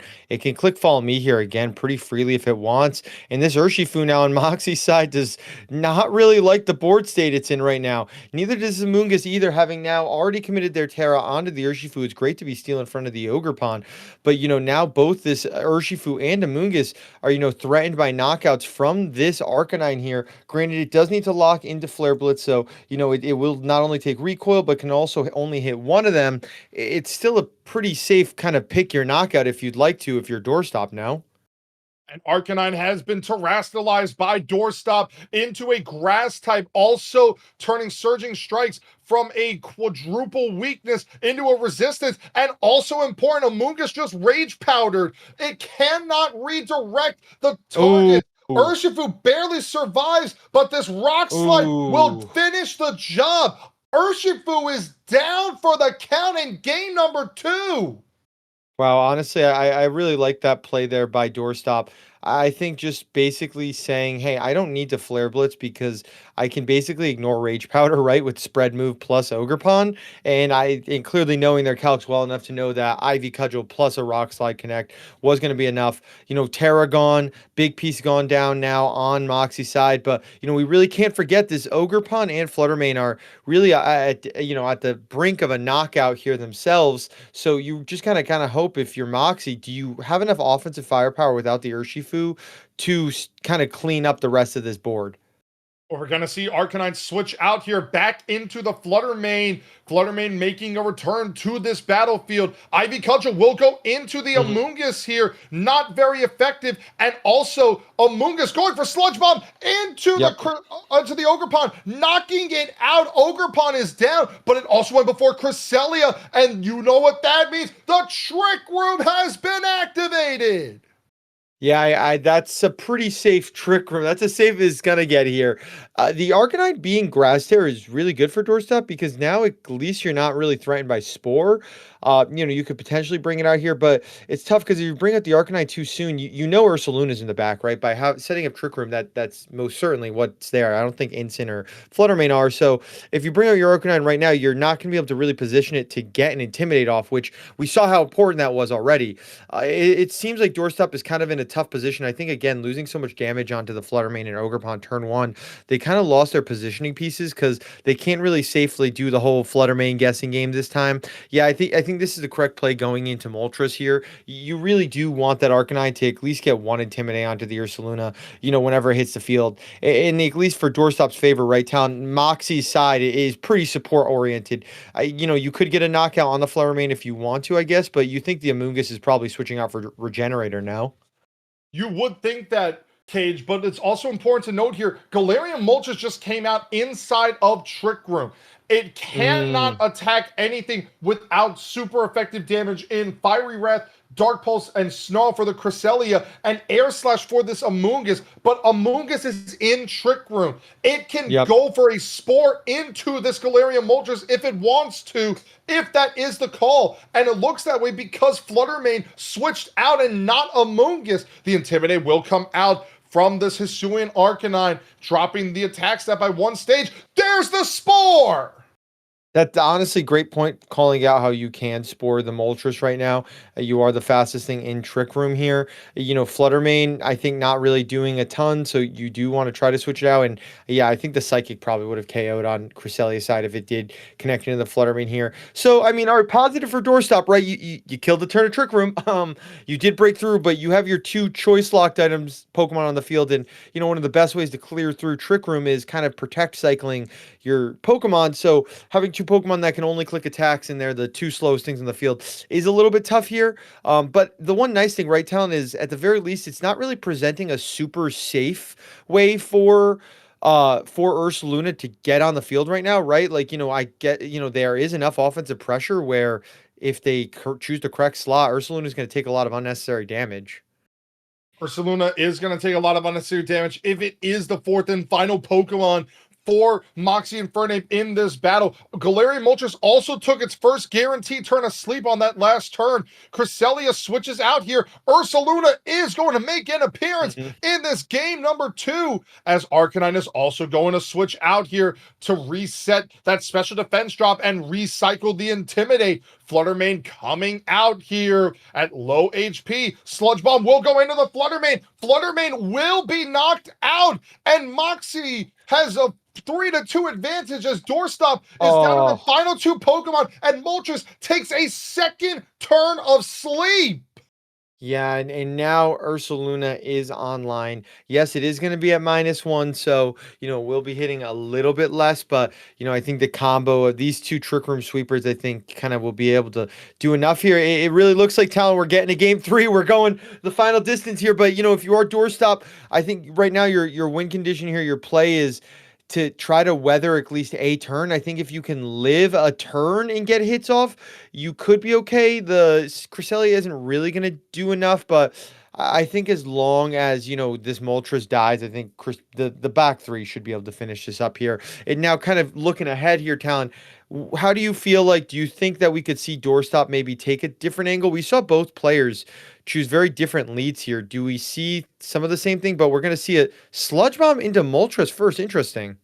And the Facade, it still does enough. At -1 attack, it knocks out the Arcanine. All that is left is the Galarian Moltres, and it stays asleep again. It takes a 3-turn sleep in the Trick Room. Ursaluna is still burned in a perfect spot to Facade this Galarian Moltres. One final attack from the Moltres, and the Amoonguss getting it down to 109 with the Sludge Bomb. The Facade from this Ursaluna knocks it down. Cage, we have a game 3 and game 7. Where we are going the distance. Talon, I do not miss 3-turn sleeps. I'll tell you that much, my friend. I'm happy to have it reduced down to 2, and I'm sure Doorstop is as well. Looking forward to the future, but we are in the present, and what a great change up there by Moxie. We are in the final game 3 of game 7 of USPL finals. I am excited to see which team wins this all, and folks, we are blind here. We do not know the results, so this is some genuine hype right now. Talon. All right, game 3, again, kind of what we're saying. What do we feel like? Do we think we see any change-ups from both sides? Because every lead so far has been very different, Talon. Oh my God, Cage. Right now, I have goosebumps from these first 2 games in this set. It is incredible that we are getting one game to the finish. This is exactly how a set or a tournament should end. All the way right down to that very last game, and we are about to get it. Very, very, very excited. I really like the Urshifu Amoonguss pivot there we saw. It's interesting to now see. I don't hate what Doorstop did that game too. I think Ogerpon and I think Fluttermane were all right, but we saw just how much Surging Strikes did to the Fluttermane. It really feels like, I think if you're Moxie, you kind of just got to call it out and figure out if you're going to see more of the Arcanine Fluttermane lead or maybe the Fluttermane Ogerpon Talon. I think that this is going to be a very, very close final game. I'd love to see what our opponents are bringing. We are finishing up this team preview. We are getting ready for the final match, Talon. How excited can you possibly get? This is it.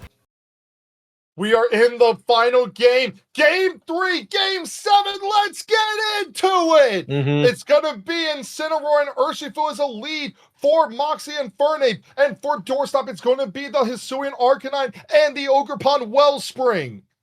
Ooh, really, really like these leads. Honestly, I really like what Moxie did here, is pivoting the Amoonguss for the Incineroar, getting fake out pressure on the Ogerpon, and with no Fluttermane on the field here, Talon, this is looking like this Urshifu could really go to town with either option. You have fake out pressure on the Ogerpon, so you don't have to worry about any redirection this turn. And, Surging Strikes breaks through any Intimidates. We got critical hits. So, what is Doorstop going to do? I think you got to get this Arcanine out of here, right?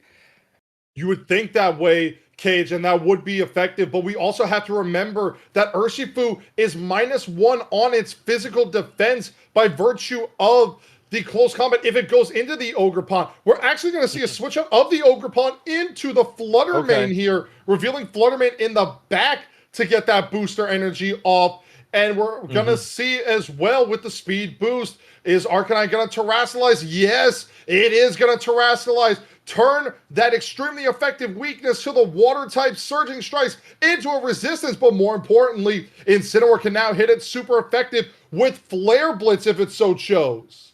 Yeah, and I'm wondering now too, with Arcanine staying on the field here, Talon, what are we locking into, right? You're not going to really get a KO on the Urshifu with anything you click right now. And I guess you could threaten rock type damage into instant, but not when it tears of its own. We got some double grass intimidators on the field, and Urshifu's just going for a safe protect. Honestly, maybe scouting out, seeing what the Arcanine wants to lock itself into. But notably here, Talon, no fake out on the instant. What is it going to go for? Well, we're going to see the Rock Slide come out. This is not going to be super effective. It is neutral. U-turn, the move of choice to reset the Intimidate drop, and more importantly, switch out Incineroar.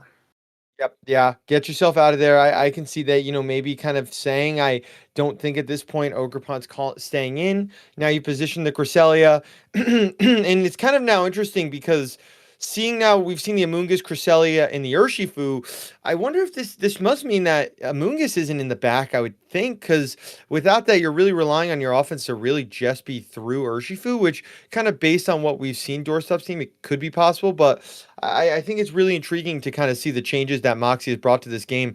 But now if you're on Doorstop's end here, okay, you've locked into Rock Slide, so you could play some flinch games again where us champions enjoyers are definitely all used to that, but saying no, I don't really want to keep the Arcanine in here. I think I need it for whatever's in the back. Let's come on out, Mom. Ogerpon, she is here wearing her Wellspring mask, and just a Moonblast into Instant, but a big Moonblast into Instant, picking up the one-hit KO, Talon. That is a Pokemon out of the way here for Doorstop. That is a huge one-hit knockout for the Fluttermane into that Urshifu Rapid Strike. But look at what's coming out now. It's the Ursaluna. So it is the Ursaluna, but, we do have a Grass Terra Arcanine now. We've already got the Terras, so you can switch in. I mean, it is tough because you saw in game 1 that -1 facade still really hits this Arcanine hard, so it's not necessarily a safe switch in, but at the very least, you are a Pokemon up. You can do some pivoting, but really, you kind of got your if you're Moxie, this is the board state you want right now. Trick Room is up, fresh turn, and you've got your Ursaluna paired next to the Cresselia here. We're going to see Fluttermane switch out, Talon. What are we going to see for the rest of this turn here? We're going to see the Arcanine come out here, get that Intimidate drop onto both the Ursaluna and the Cresselia. Ursaluna will protect itself on this turn, so that way it guarantees that the Flame Orb will activate. Yep. And Psychic will come. Oh, big special defense drop there into the Ogerpon. Oh, and the Ogerpon cudgeling into a protect. So now Doorstop has now gotten no damage out of this turn. I mean, you are up a Pokemon, but again, Moxie is in the position they really wanted to be here. I really like what Doorstop does, though, with this kind of defensive synergy. Again, you're forcing Moxie to make a really either aggressive call or just a hard calling you out on your switches because, right now, so the only thing this Ursaluna wants to hit the Arcanine for is Facade, right? So you have your free switching into Fluttermane. And then with Fluttermane, you can't click Facade. You want to click a ground move, and you have Moltres and Arcanine to take those ground moves. So it's really now on Moxie to basically look Doorstop in the face and say, hey, I know what you're about to do. I know what you're about to do. But if they make that wrong one turn, Talon, then all of a sudden they're getting a move off they wish they didn't. We're gonna see Ogerpon go for the spiky shield. Headlong rush Nice. going into the Fluttermane. Fluttermane down to just 16 HP. Where did this Cresselia target though? Did it target into the Ogerpon? So Ogerpon will take no damage on this turn. Honestly, though, that's the best move. That's what we're just saying, Town. Like, that's the hard call out you have to make right now. If you're Moxie, you have to say, I don't think you're going to freely take a Facade. You got to switch out. Now, that could have been the Moltres, but those are the games we play here. It's you never know exactly what they're going to do. And now the thing is, yes, it didn't get a KO talent, but I think Cresselia Psychic is going to do enough. So if you're Ursaluna here, you can pretty freely click Facade into the Ogerpon spot. Moltres and Arcanine don't want to take that. Yeah, you could get him to -2, but still you're taking a lot of damage, and then Psychic just pick up the KO on the, on the Fluttermane. There's still quite a few turns of Trick Room here. Doorstop's weathering the war, but they really got to kind of nail these next turn or two to get to the home stretch. You're absolutely right here, Cage. This Ursaluna is looking very strong. Fluttermane is going to switch out here, and in comes that Hisuian Arcanine once again to lower the power of the Ursaluna's attack with this Intimidate. But again, Facade is still going to do big damage. Here's the Facade into the Hisuian Arcanine, doing well over 50%. And allowing Cresselia to pick up the knockout with this Psychic into Fluttermane.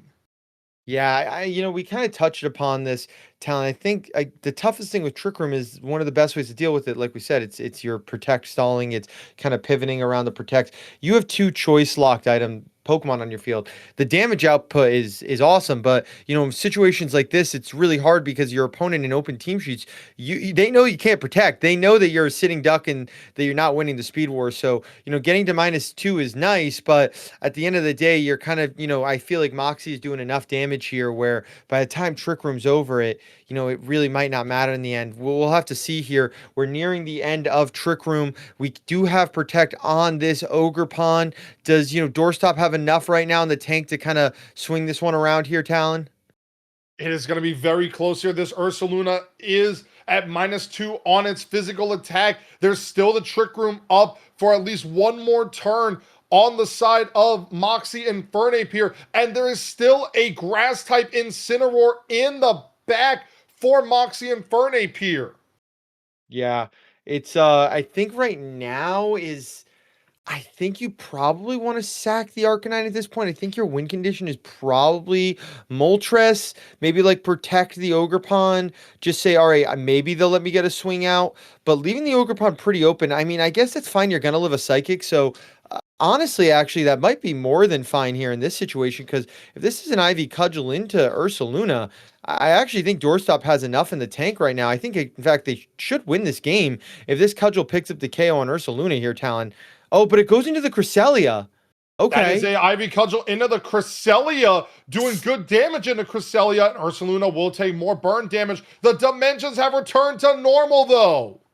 I think that it's tough getting into the Cresselia there because it's so bulky. And, you knew you have just an Instant in the back. And Ursaluna's Moxie's win con here. You need Ursaluna to win. If Ursaluna dies, I don't think Cresselia and Instant have enough damage output to really beat this Moltres in this Ogerpon. But nonetheless, now it's kind of like a 50-50 mind game here where, you could pretty easily protect Ursaluna and, then set up Trick Room. You're probably going to live a hit that because you don't have Terra Dark, you don't have the Berserk boost. But then if they call the Protect and they just kind of double into the Cresselia, it feels bad. So I think this is a really, really big play on kind of 1, if the Ursaluna protects, and 2, if Doorstop calls this and just goes straight into the Cresselia here. It will be very interesting because also this Ursaluna is -1 on its defenses. Ivy Cudgel coming out into the Cresselia, bringing under 50% HP. Oh. Icy Wind is the move of choice, and it will lower the speed stat of the Ogerpon and the Galarian Moltres. That allows Facade to come out into the Galarian Moltres.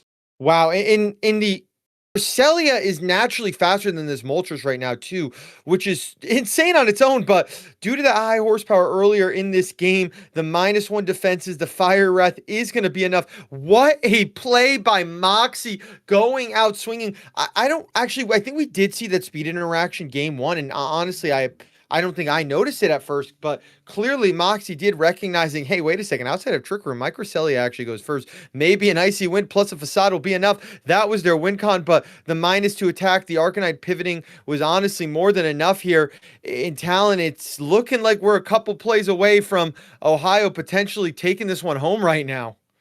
We are potentially. The Incineroar is the last Pokemon on the field for Moxie Infernape. The Ogerpon and the Galarian Moltres are the last Pokemon on the field for Doorstop. All these Pokemon have taken a little bit of damage here and there, but where did this Incineroar target? We're not going to see it at first because here comes the Follow Me and redirects this Flare Blitz into the Ogerpon. It lives on 11 HP. Incineroar will take recoil damage. Here's the Fiery Wrath. Choice Specs, single target, a critical hit does it! That's it! And Ohio wins! Ohio wins! Ohio wins! USPL Season 5! Yeah, wow, great games. Ohio is your USPL Season 5 champions. What an absolutely phenomenal finish. I don't believe the critical hit mattered there in the end because I think no matter what, you're probably still going to live it off. But regardless, an insane, incredible set. Ohio to the distance. First time USPL champs, Talon. And God, it's got to feel good, especially winning such a tight match between Pennsylvania, who you got to give them their flowers to. Finalists nonetheless. Also incredibly impressive.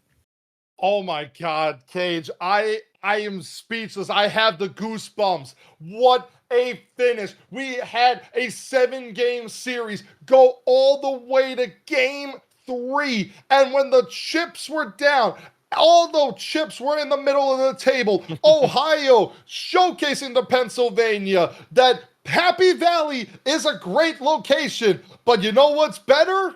The big house. The big house. Yep. And that is all that counts. That was awesome. Every single game, I was fortunate enough to have the stream on before we were casting as well, Talon. Every game tonight was super high level, super tight. And again, congratulations to Ohio to win that in the end. Doorstop and Moxie, you guys put on a show, but so did everybody else. The positioning, the calls and reads, it was great Pokemon. And Talon, to me, what an awesome way to send Scarlet and Violet off with their flowers. What a wonderful finale. And what a great season of USPL, Talon.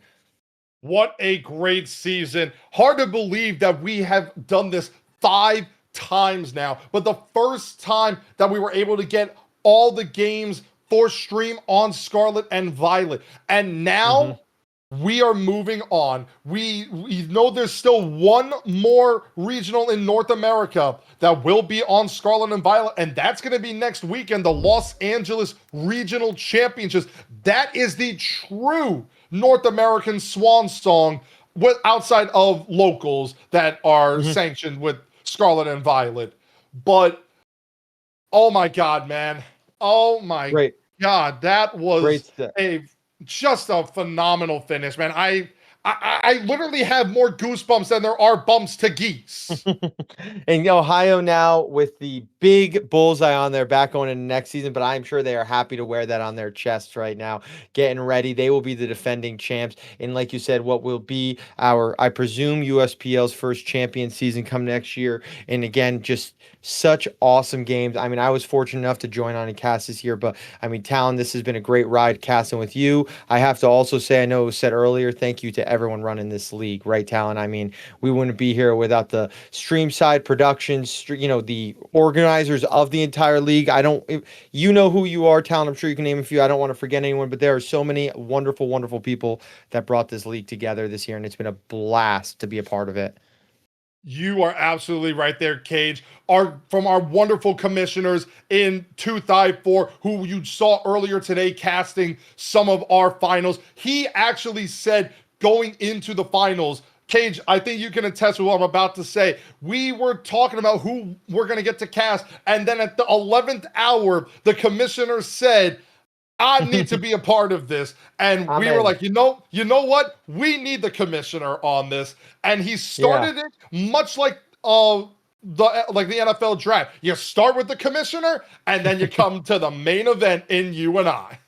Yep, and it was to him and to everybody else, to all the other casters. We've had plenty of other casters with us this year too. This has just been such a great season, and it feels like everybody else has enjoyed it. Such high level Pokemon, and such a great place to bring the whole community together, right, Talon? I mean, it's so cool to get to have something that everybody in our entire region and areas all around North America can kind of participate in, keep track in, and kind of again meet new people with. It's such a cool experience. And Ohio are the king of the world right now, right? The worlds and the roads lead to Ohio for the time being. Ohio, take your flowers, take your bow. Congratulations. I don't know if we're going to get you a trophy or not. Maybe we get a trophy. Maybe we get a medal or something like that. Cage, get every one of the players a medal or something that. But guys, from the bottom of my heart, congratulations to Ohio. What a performance. Congratulations to every team that participated in Season 5 of the USPL. You guys know how good you were from the first week of the season all the way to tonight. We have finished Scarlet and Violet on USPL, and Cage, I think it's time to bring out the champions in Season 6. It will be time for a new era. I'm super looking forward to that. And you guys all can keep tracking that in the USPL Discord, as well as their Twitter and all their other socials when registration stuff comes out for that down the line. Talon and I will be here. We will be hyping up every single player and every single week. So that will be super fun. But until Talon, I believe that is all for us for this season. My name is The Real Cage. Talon, where can they find you? What do you want to say? Any last words before we raid out here, my friends? Honestly, you guys can find me on my channels at Talonmaster J. If you guys want more Pokemon grassroots tournaments, come check out Fight Club every Thursday night. Check out all the amazing grassroots tournaments going on every single day on Limitless. We give you guys the best action possible for practice, and we are ready to go on to Season 6. And Ohio, you guys just won the USPL, Cage. What do you think they're going to do next? I think they're going to Disney or whatever the Ohio equivalent is. I'm sure there's like a water park or something you guys have over there. Enjoy it. You know what I'm saying? Like some lodge, I bet. They're all going to meet up there. That's where they'll be. But we are taking you guys all to a different stream. We are going to raid out. Talon, once again, it is a blast. Thank you to all the producers, directors, league runners, organizers, everybody who helps be a part of this. You're all wonderful. I've been blessed to do this. Talon, thank you so much. We will see you guys all for Season 6. Yes, we will.